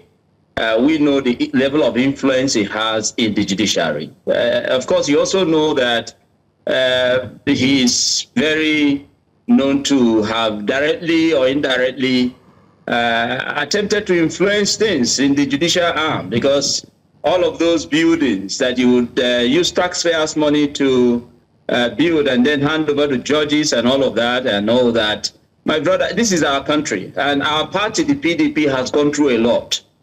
We are not unaware of all of. Like I said, the new chairman of our party, Dr. Taminu Turaki, SAN, knows better, and that is why you are seeing this approach. Because if not, why will it be repeated? You know, the same person, the same group of people, those 3 names mentioned, you know, and every time our cases are taken there, it is in favor of those on the other side, the expelled members, former members of the party, you know. But we rely on the position of the Supreme Court, which has ruled that it is not the business of court to intervene in the day-to-day operations and internal operations and the internal leadership of the party, but rather to ensure that parties adhere to its constitution. And that is, for instance, like the issue of the convention that almost, you know, got derailed. Why will the court attempt to stop, you know, that convention? It's because there was something influencing it. Something that we followed through the process of the constitution of our party. At the neck, we sat and agreed that the convention is going to be on so date, and, you know, motion was activated in that direction. And then some group who have sworn to ensure that the PDP is destabilized went to court, shopped for judgment to ensure that that convention stopped, you know, was stopped, and they failed. But for us to go forward, you know, in rebuilding our party, there's a need for us to ensure that these other angles that they are using to distract and destabilize is, you know, quelled, you know, stopped as immediately as possible. So it's not like we're making issues out of nothing, but these are facts. They are there. It's for us all to, you can investigate this and, you know, judge for yourself. Okay. Well, you've made the petition, you've pushed, and let's see if you would get a response, talking about the party. And in likelihood where you do not get a response, the question would now be, what next? That's the question. But that's a question I'd like for you to answer. What next if you do not get a response? This place is not a jungle. Nigeria is not a jungle. I don't want to believe that the judiciary will not do everything possible to save its image, right? Especially now that it looks obviously now like that democracy is under attack in Nigeria. The judiciary is supposed to sit up and ensure that it saves democracy. The institution, the judicial arm as an institution is, you know, its image is, you know, battered terribly. And I think this will be one of the opportunities they should ensure they use to attempt redeeming that image. It's not possible that all judges in Nigeria are corrupt. It's not possible. But it's also not, we're also not unaware that there are a few, you know, bad eggs amongst them. And we have singled these names out, and we believe that the judiciary as an institution will save itself. That's all we've done. We've brought its matter to its table and hope that it will help save its own self from, you know, this terrible image that it doesn't enjoy in the public domain and all that. Because the court of public opinion has resolved that the judicial arm is corrupt. We as a party do not believe that the judiciary is corrupt, but we know that there are bad eggs amongst them that have brought this negative image on the institution. So should they not respond? Well, that would be them shooting themselves in the foot. Will the party take to lawlessness? No, but we'll do everything possible to ensure that we do not allow those who have decided to destroy themselves and not the party. We will not allow them to succeed in their plans. That's what's important to us as members of the party. And this new NWC is determined to ensure also its safe democracy. Because that's what's important in this. Everything that the people involved in this whole derailing thing is, everything they are doing is to ensure that we are confined to a one-party state, which will be anti-democracy. So the new leadership will believe in their commitment to ensure that the PDP is rejigged and put back on track to winning ways. Now, Mazur Rebu, away from judicial matters, now let's come to internal politics of the People's Democratic Party. You just said the ruling party might have fingers in derailing your party, but others will say you're not putting your house in order. Following the Ibadan Convention, there were two separate necks that were called, and we saw what happened at Wadata Plaza that day. A lot of people have described it as a show of shame, and since then we know what has happened. The party that was expelled at the Ibadan Convention decided to respond fire for fire. The OYL faction also expelled your side of the party, and Nigerians are wondering which way forward, what's going to happen. Wadata Plaza has been sealed. Will it be reopened anytime soon? What sort of talks? What has happened since then? And do we apply the wisdom of King Solomon, perhaps? One faction will take upstairs of Wadata Plaza, the other faction will take downstairs. How do we resolve these internal issues in your party?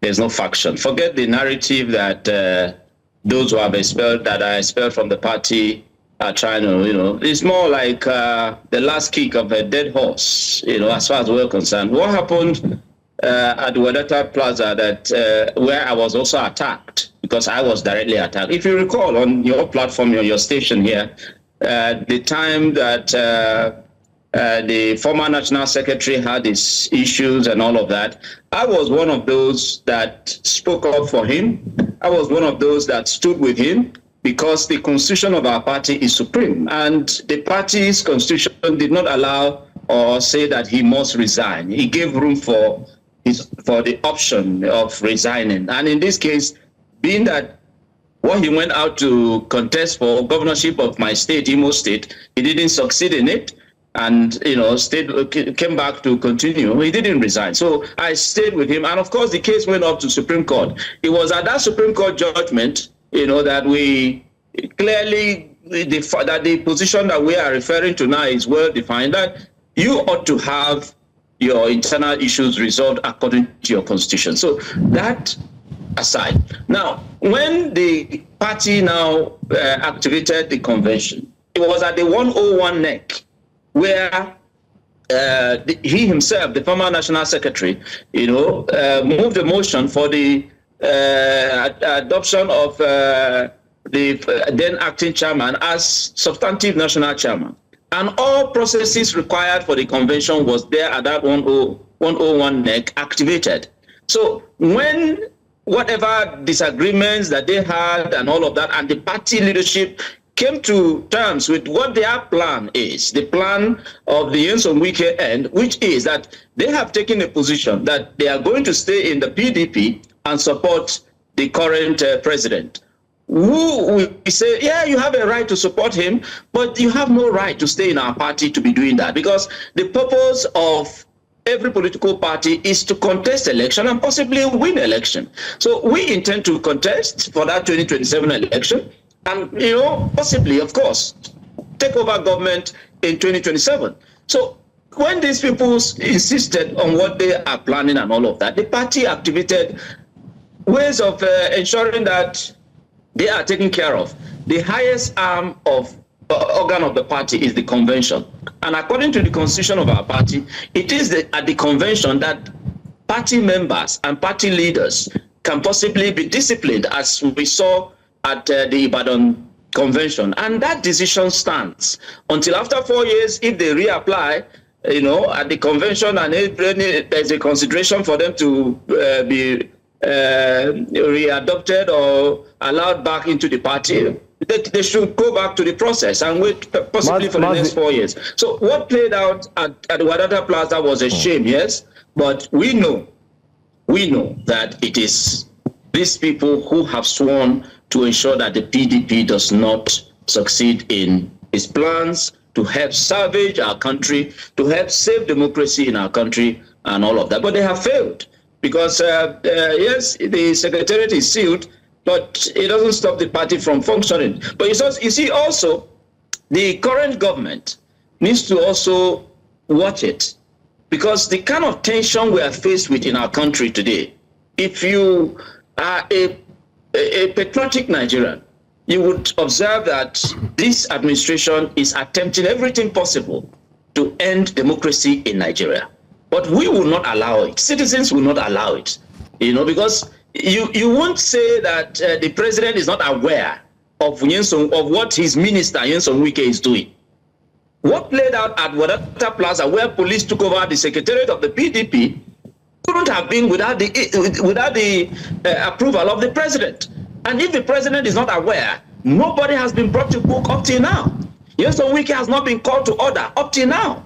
That then should tell us who is directly involved in the attempt to destabilize the opposition, particularly the People's Democratic Party, because that is the party that the APC is, of course, afraid of.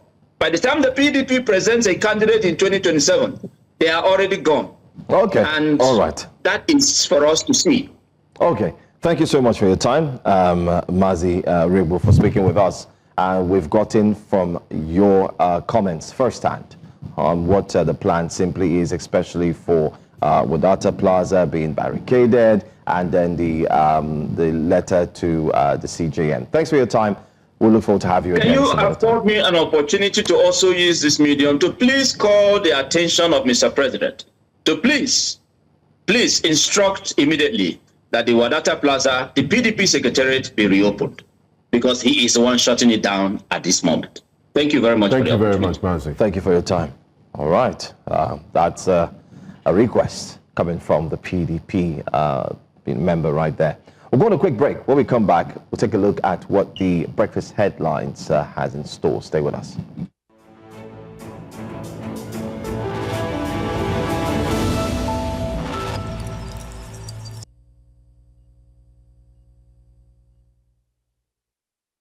Thanks for staying with us. The Federal Capital Police Command says that it has deployed massively to protect educational and religious institutions to prevent attacks by terrorists and criminal elements. The FCT Police Commissioner Dan Tawaye Miller made this known after an expanded security meeting presided by the Minister of the FCT, Nyesom Wike, and also had in attendance the Minister of State of the FCT, Dr. Maria Mahmood, heads of security agencies, area council chairmen, traditional rulers, and religious leaders. The police commissioner urged citizens to go about their normal duties without fear of intimidation, saying all security agencies are working round the clock to ensure the protection of lives and properties.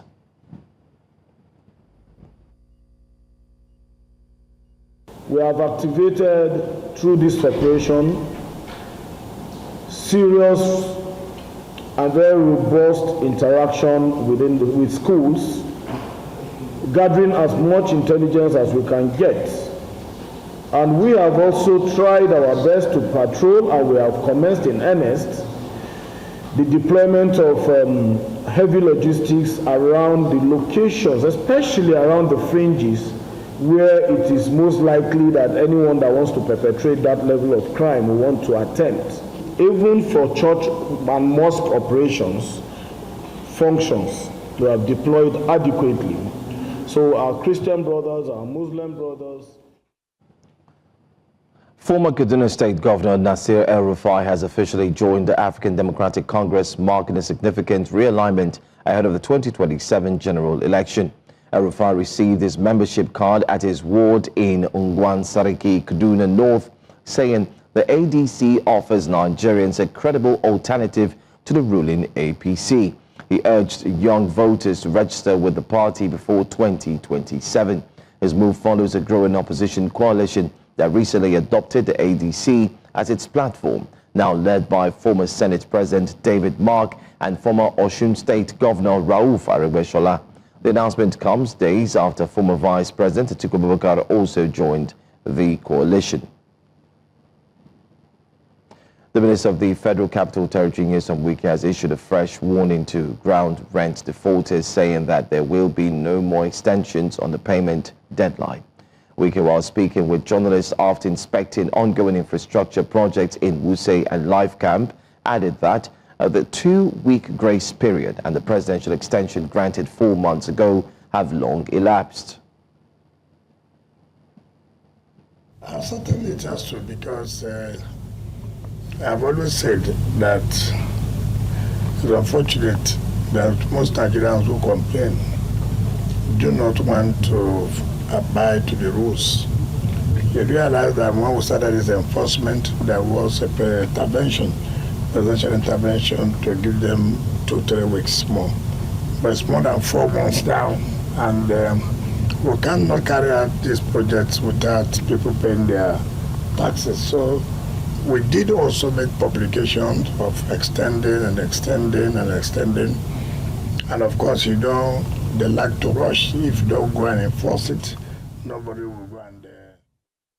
Let's tell you that Guinea-Bissau's President Umaru Sissoco Embalo is now in Senegal after being detained during a military coup. Senegal's foreign ministry says the president arrived safely on a Senegalese chartered military aircraft. His escape comes a day after officers in Guinea-Bissau announced they had seized control of the country while officials awaited results from the presidential election. Regional leaders are monitoring the situation as tensions remain high. The United Nations has expressed deep concern after the military in Guinea-Bissau seized power and removed the president earlier this week. UN Secretary General Antonio Guterres warns the takeover threatens the country's democratic stability, especially following the general elections held on November 23rd. He is calling for the immediate and unconditional restoration of constitutional order, insisting that overturning the will of citizens who voted peacefully cannot be accepted. UN spokesperson Stéphane Dujarric also urged all parties to exercise restraint and ensure the safety of elected officials. As of Thursday, international observers remain on alert, closely monitoring the unfolding crisis and its potential impact across West Africa. In Hong Kong, at least 94 people are confirmed dead and dozens more injured after a massive fire swept through a high-rise public housing complex in the Tai Po district. The blaze, which tore through 7 of the estate's 8 tower blocks on Wednesday, is now largely under control, but rescuers are still searching for hundreds of residents who remain unaccounted for. The complex houses roughly 4,600 people, though it's unclear how many were inside when the fire began. Growing anger is focused on safety failures, the police revealing that exterior building materials were not fireproof. 3 construction company executives have been arrested on suspicion of manslaughter as investigations continue. And that's all we have for you here on Breakfast Headlines. Stay with us. Up next will be the front pages, where you can be part of the conversation after the break. You're welcome back to Breakfast Central. It's now time for us to look at the front pages of the newspapers. And join us to analyze the newspapers today is Dr. Ojon, a public affairs analyst and also a veteran journalist himself. You're welcome. Always a pleasure to have you. Good morning. It's good to be here. Good morning. Yes, good morning. Doctor, on the show. Let's start with the Vanguard newspapers. Can we have the Vanguard newspaper up? Yes. The headline says, bandits again. Kidnap pregnant woman and 30 others in Niger and FCT. Kaduna Anglican priest dies in kidnapper's den. we're inches away from crossing banditry, says Defense Minister Badaru. IGP redeploys 11,566 redrawn police to underserved communities. And also on the front page, Jonathan returns as AU ECOWAS decry coup. You can see the picture of a smiling President Goodluck Jonathan, who arrived in Nigeria after being stranded in Bissau following his electoral observer duties in Guinea-Bissau, following the coup that happened in that country. And now they have condemned that coup. Trump, Tinubu approves membership for U.S.-Nigeria working group, who would iron out modalities and how to remove Nigeria from the CPC and also deal with insecurity. We need hope, Ambassador Algon, youth leaders, others hail appointment of Uzodinma, and gunmen attacking Ngige Convoy in Anambra, kill one, injure others. A very sad news there. But let's start with this screaming headline. Bandits kidnap pregnant woman, 30 others. Mr. President declared a state of emergency on insecurity in the country.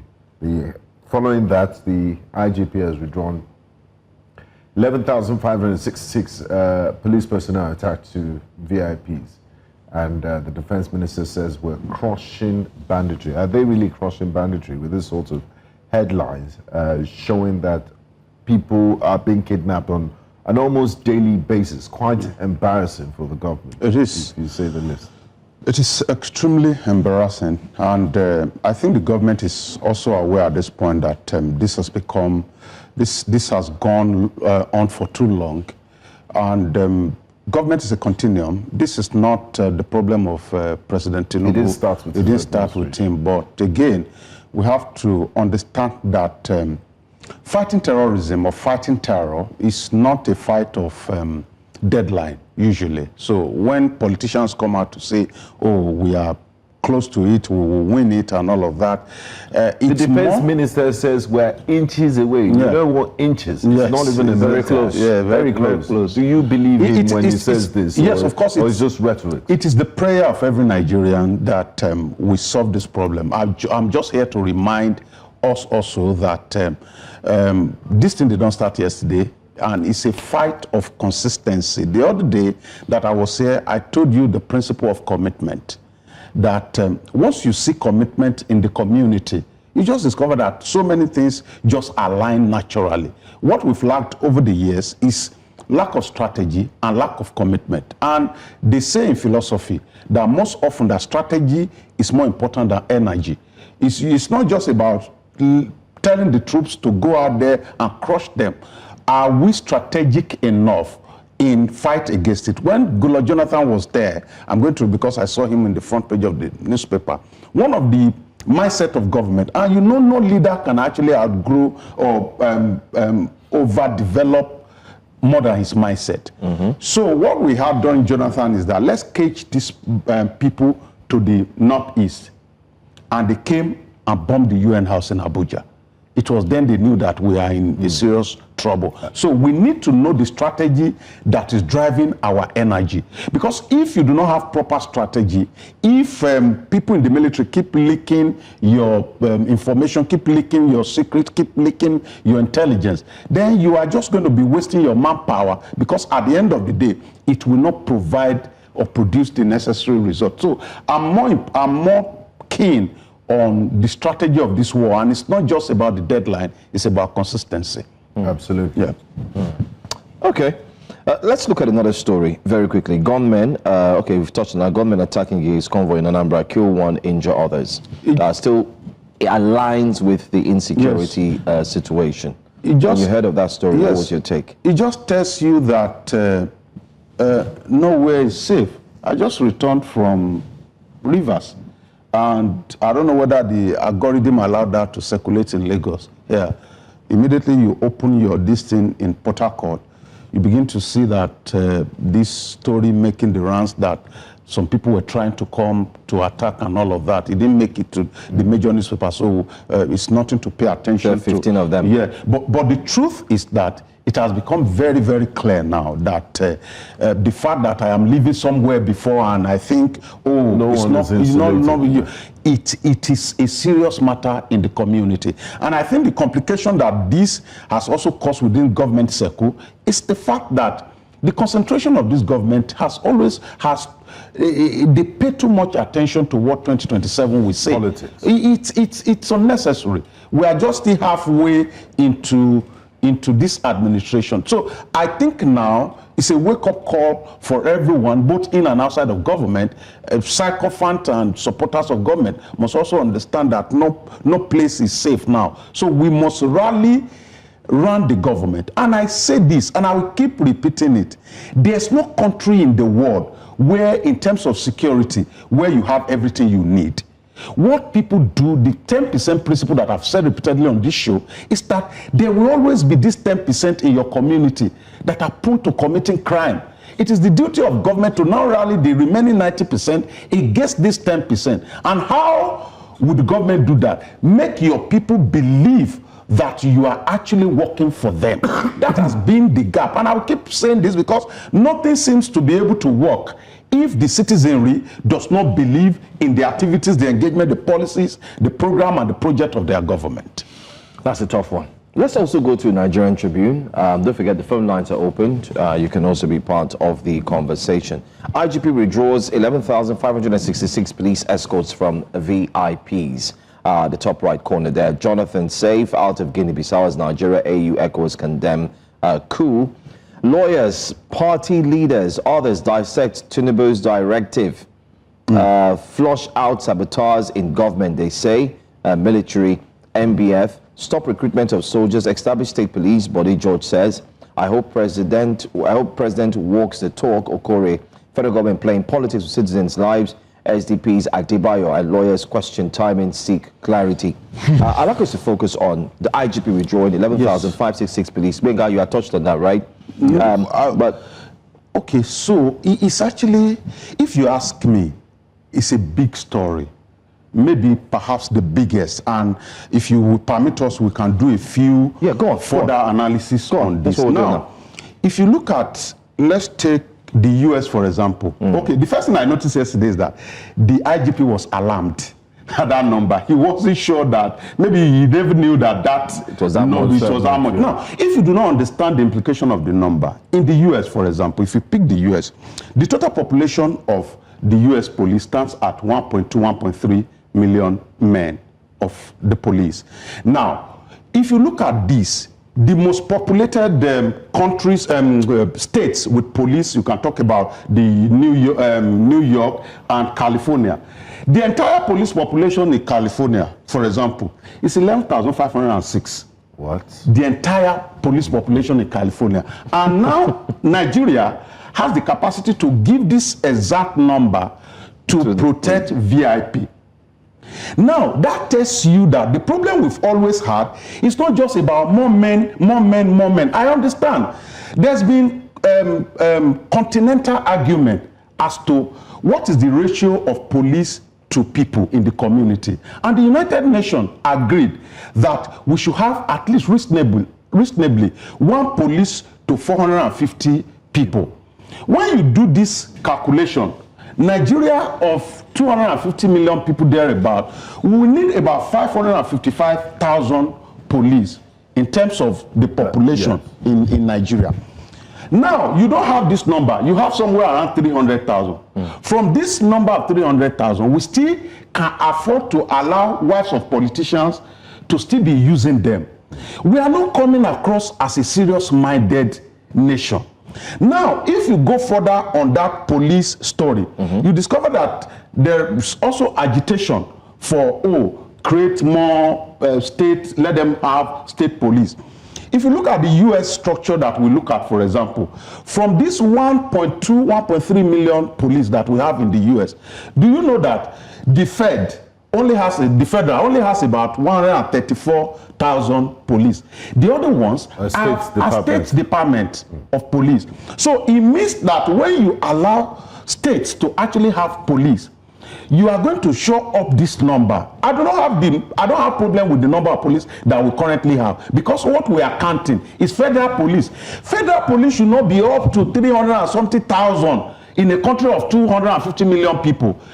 What that means is that majority of people in the federal police will not even understand the terrain that you are going to send them to. If we have people in the state, if we populate the state department, you create state department, police and all of that, you will see that these people will understand their terrain. Where can we create state departments using the current structure that they should come from Abuja, instead of having what some have termed as personal militias, like the Amotekun and the Ebubegu, that if you give them the power, those politicians will abuse them and they will be used to hunt down political opponents, that we don't have the majority for it yet. So should they rejig it in a way that deployment would be, police officers will be posted to their localities, because they have local intelligence, they understand the area and the people for more effective policing? Okay, so when you look at the police structure in Nigeria, I'm so sorry, there's no security structure that should be patterned against the police structure we have in Nigeria today. It will fail. Unfortunately, I was talking about security philosophy in Nigeria, and I cited an example that if you get to 10 organizations today, you see that the least paid people there are usually the security men. Why is that? It's a template that is copied from the police system. Now, there's another, if you check our police, you see that every zone, every geopolitical zone, I just want to, in case this state police does not work, let's look at how to rejig the federal system and make it more beneficial. If you look at the federal police that we have now, you discover that I think each political zone has a DIG. Can we make this DIG to lead from the zone? They make recruitment from the zone.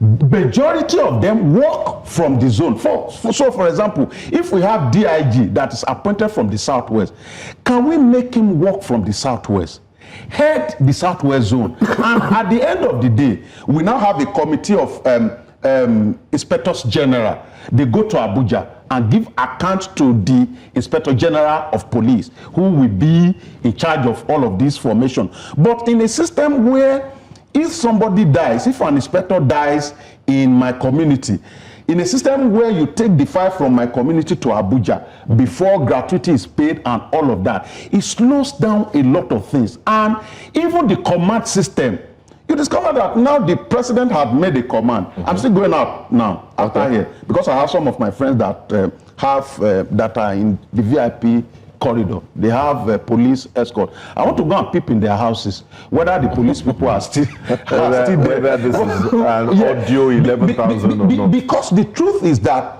even the policemen, they love data. They love it. See, there are things I cannot say. I mean, you look at their uniforms. No, we've said it already. Their uniform, they look more fresh. They look fresher. I'm telling you real life situation that I was seeing, that I was opening my mouth. See, let me say, since I'm not going to mention them, they posted somebody to Bronu.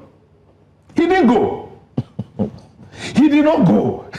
He's doing fine boy in Lagos here. That's that's gross indiscipline. It is. Let's take this call. Hello, good morning. Good morning, everybody. Good morning, Uche. Please go ahead with your contribution. Yeah, my brother Benga, let me ask this question. Is federal police not being abused? Hello. Very true. Yeah, go on. I'm asking a question. Today, is federal police not being abused? For me, it's not about the number. Let federal government of Nigeria, first of all, bring out the names of the sponsors. My brother Benga, some time ago, I watched a film, Above the Law. That's Above the Law. I don't know whether you people are comfortable with that film. Which means, if what is happening to us is close to Aso Rock, or if you people like, let everybody be police, the policy makers, they are still going to destroy our efforts. Let the federal government of Nigeria have the mind to bring out the names of the sponsors. These terrorists, they are within us. What is happening to us is within us. Let them do the first thing first before appointing or accepting number of police and military officers that are going to enroll. Otherwise, we are going to have more casualties. God bless you people. Thank you very much. He says the current system, we already have abuses. And so when you now come to state level. Well, state level, anyway, I mean, this abuses persist. You're discussing about the police. They go into issues like dreadlocks, you are wearing bomb shots and things like that. Yeah, so that don't concern them. We've seen Amatekun shave the heads of people in the south. Now, it's actually one of the major issues we have is that at the end of the day, when there's no clear-cut philosophy of what we want you to do, then abuse is inevitable. I think one major issue that we have is that we just think that, oh, let's just put these people together.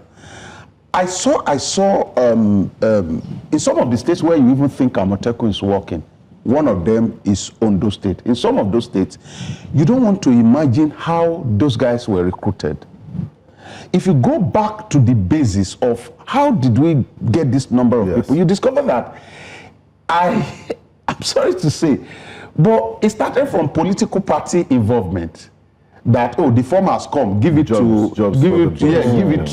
your party man, and from there, that's the foundation.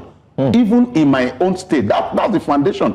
I remember vividly. Let's take this call. We'll hold you on that conversation. Hello, good morning. Good morning. Welcome. Good morning, Christian. Please go ahead. Hello. So go ahead and speak to us, please. Thank you. What I want to say on this issue is that if the federal government let them employ the whole Nigeria as a police officer or army officer, the officers are being infiltrated, the police are being infiltrated. Those who are coming to fight insurgency are being infiltrated. So there is no how you conquer insurgency until all those are being rectified. Until it's being rectified. You can't tell me that people will wake up and kidnap children. So what is the meaning of that? That means the government are not ready to fight insurgency. That's what it means. What are the policy of the government is to secure life and property of the people. So why should all this happen in this country? Thank you so much, Christian. Back to you. So even if you go back, which is, I'm going to touch briefly on what he said, if you go back to the recruitment process from the very beginning, I don't know, but when it started, it was more of partisan involvement. Oh, give this form to people in your community. Then you now go to welfare, to remuneration. What do they take home at the end of the day? You can't give a man, for example, a gun, an AK-47, and give him what we give our police. You have empowered him for crime.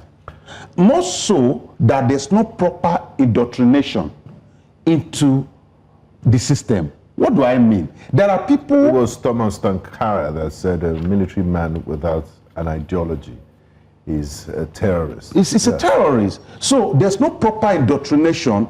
If the bandit, the Boko Haramists can have a conviction that they can die for their ideology, there must be that amount of indoctrination that is given on the military side, that the people are willing to actually fight for their country and die for their country. But that is absent. And it's not something that happened yesterday. We need to lay emphasis on that. It is a demoralization that has happened over the years. And there's a general capacity collapse now as we speak. Now that nobody cares any longer. Oh, do you want bullet? Do you want anything? Okay, I'll give it to you. Just bring money. Because at the end of the day, survival has become what is driving everybody. That's how low we've come. And it's going to take modern national orientation. It's going to take a generation of conscious indoctrination so that this country in any way does not go into ruin. Okay, let's take a look at another newspaper, the Daily Independent. Nigeria's health system, screams the headline, at breaking point, Minister wants, if you do recall, the National Association of Resident Doctors, Nigerian Association of Resident Doctors, is still on strike as we speak. Tinubu's directive, 11,566 policemen attached to VIPs withdrawn. They've taken that step. Federal government moves to end $4 billion loss from EU deforestation regulation. Jonathan Safe evacuated from Guinea-Bissau, and Tinubu names Ribadu to lead US-Nigeria joint working group. And Senate confirms Omidiran as chairman, Eze, 36 others as federal character commissioners. Rejects bill to establish National Ethnic and Reconciliation Commission. We wanted to establish another commission, the National Ethnic and Reconciliation Commission. You have the National Orientation Agency and the federal character. Lamido gives PDP 10 days to resolve internal crisis. Will 10 days be enough, or we still see a repeat of the showdown at Wadata Plaza?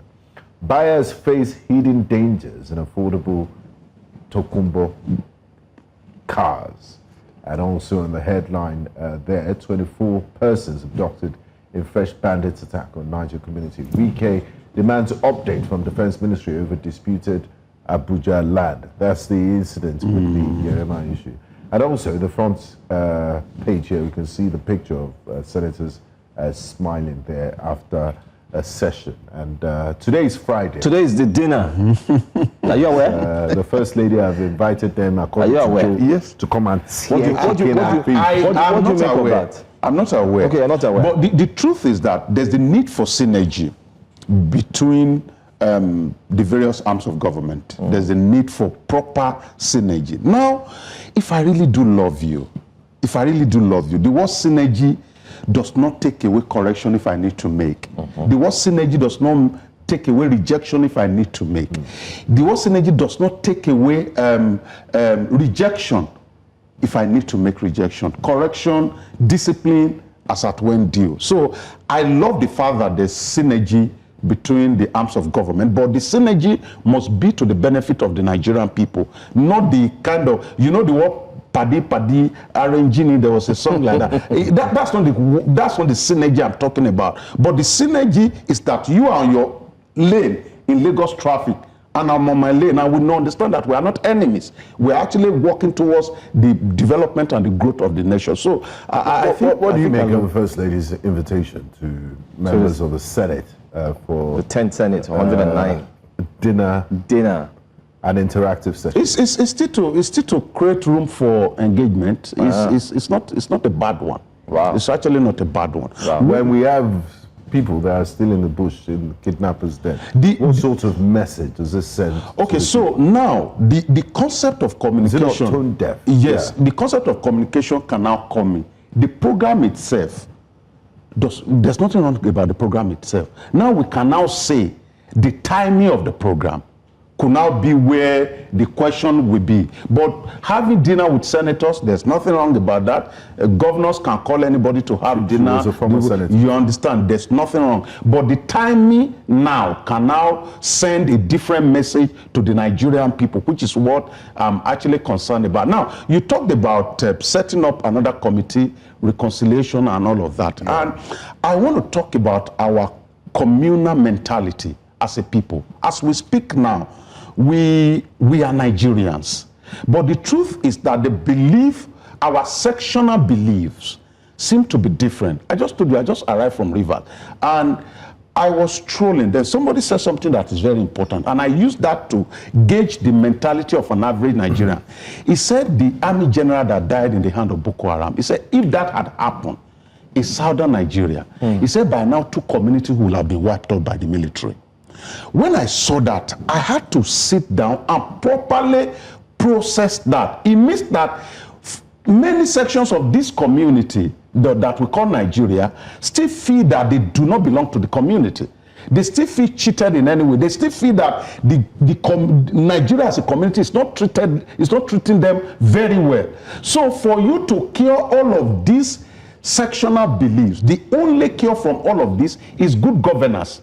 It is not establishment of another agency or this thing of government. You remember the Orosai report of 2012. One of the things that he recommended is for us to put all of these ministries together so that there's more efficiency in government. So we cannot, again, politics comes with a false impression of solving one problem. But the reality is that politics really solves one problem and creates 9 other ones. All right. Thank you so much, Mr. Dr. John, for a Friday, finalizing the papers with us. Always great to have you. And thanks to our callers as well. We'll go on a quick break.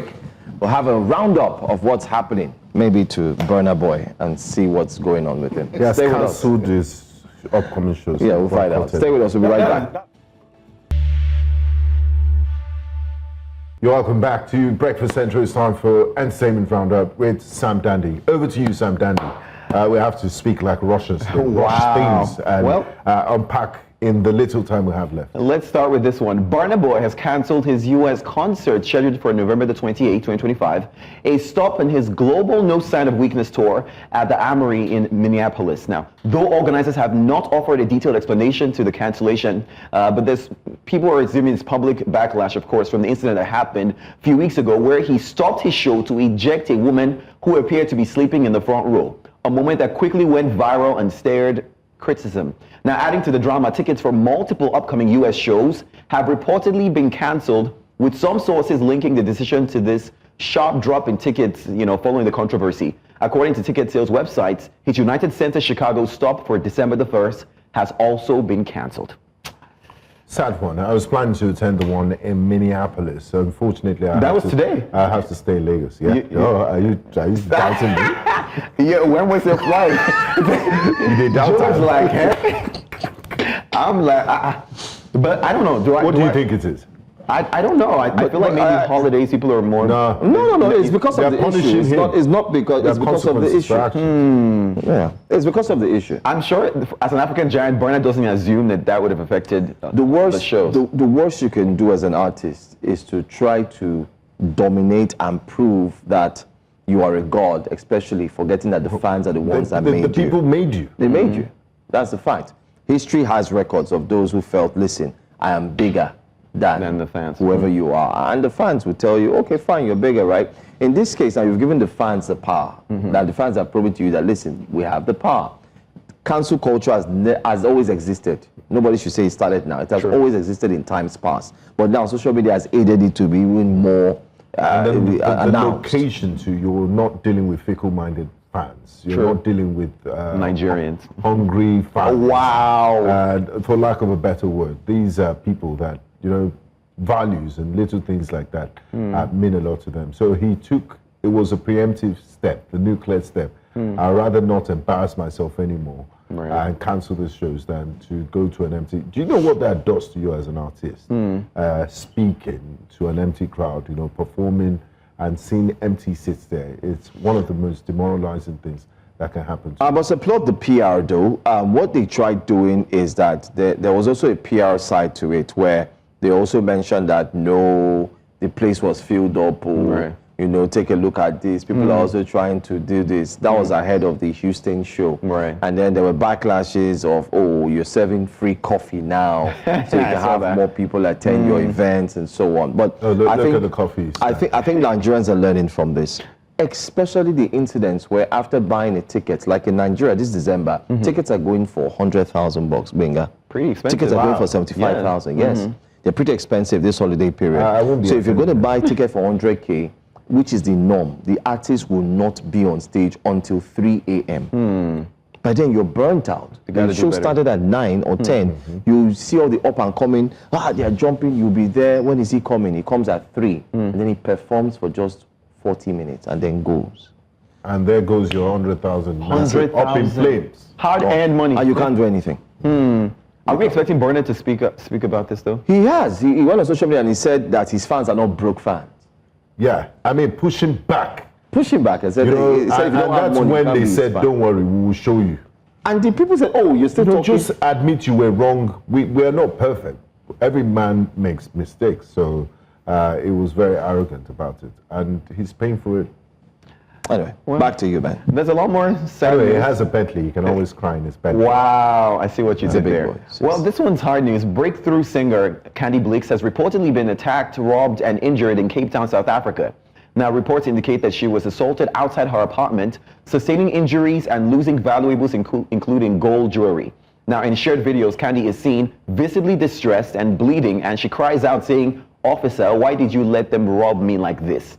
Her distraught reaction has triggered an outpouring of concerns from fans and colleagues alike. She later revealed that security was present when the attack took place and that ambulance failed to show up in South Africa.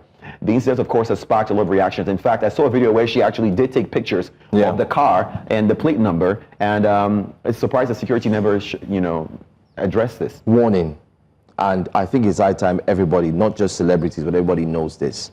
Your plate number, especially in the international community, is a direct access to you. There are websites, there are apps, they just log in, they find where you live, details. The same applies here.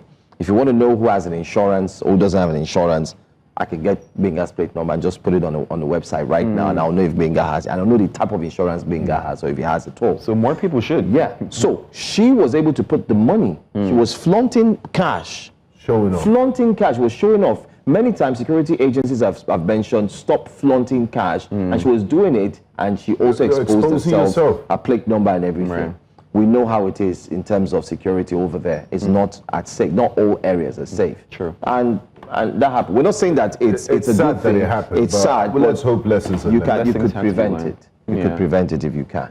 Well, there's still more controversy. Wizkid is in the news. A recently released snippet from his Wizkid's upcoming documentary, Long Live Lagos, has ignited social media uproar after the Afrobeat superstar declared that there was no blueprint for his rise to fame. In the clip, he said, "There was no blueprint for me. I had to build a structure for myself." Now, the comment has drawn sharp criticism from many fans who argue the statement disrespects the role of his former label and early supporters, especially Banky W and his former record company. Now, others have come to his defense, suggesting that the claim was meant to highlight his creative reinvention and personal drive rather than erase his beginnings.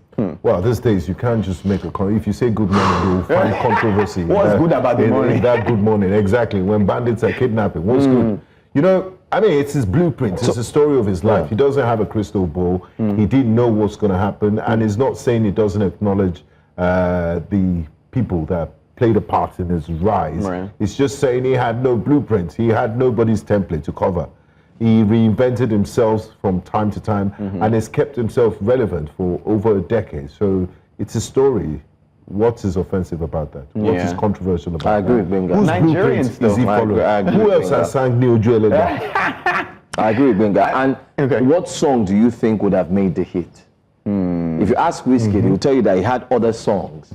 He was not expecting that Joel Egba would be the one. Wizkid in one Sprite show. Winding his waist. That dance. Flavor will be very proud, Nabania, of that dance of Wizkid. By the way, Flavor's single with it's dropping today. It's dropping today. We're gonna do that definitely, of course. New Music Friday. 4:30. 4 o'clock.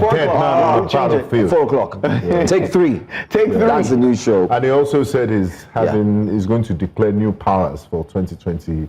Extra powers. Brand new powers. Wow. I got the power. I love that song. Him and Flavor have. Sometimes I don't even take him as a musician, but he is. That's a nice song, and they play it in clubs and they do dance. We got the power. So 4 o'clock, join Sam Dandy and the rest. Is it a gospel Take song? 3. Stop. It's a mix, Benga. No, for me, it's a gospel song. I'm promoting Sam Dandy. 4 o'clock, make sure you tune in. Sam Dandy and the rest of the team. Take 3 live, 1 hour. They'll talk about Wizkid. They talk about everything. Power. Yeah. I can't wait to dance it at the discotheque tonight. Time to escalate fight. We're escalating fight. But actually, we're leaving the studio. Thanks for watching, guys. Don't forget, Sam Dandy, Judiciary is up next. I'm Joe Hansen. Yeah. Shout out to Olive, wherever you are in the world. We miss you. And we love you, Olive. Olive is on leave. On leave. Olive on leave. Bye, guys.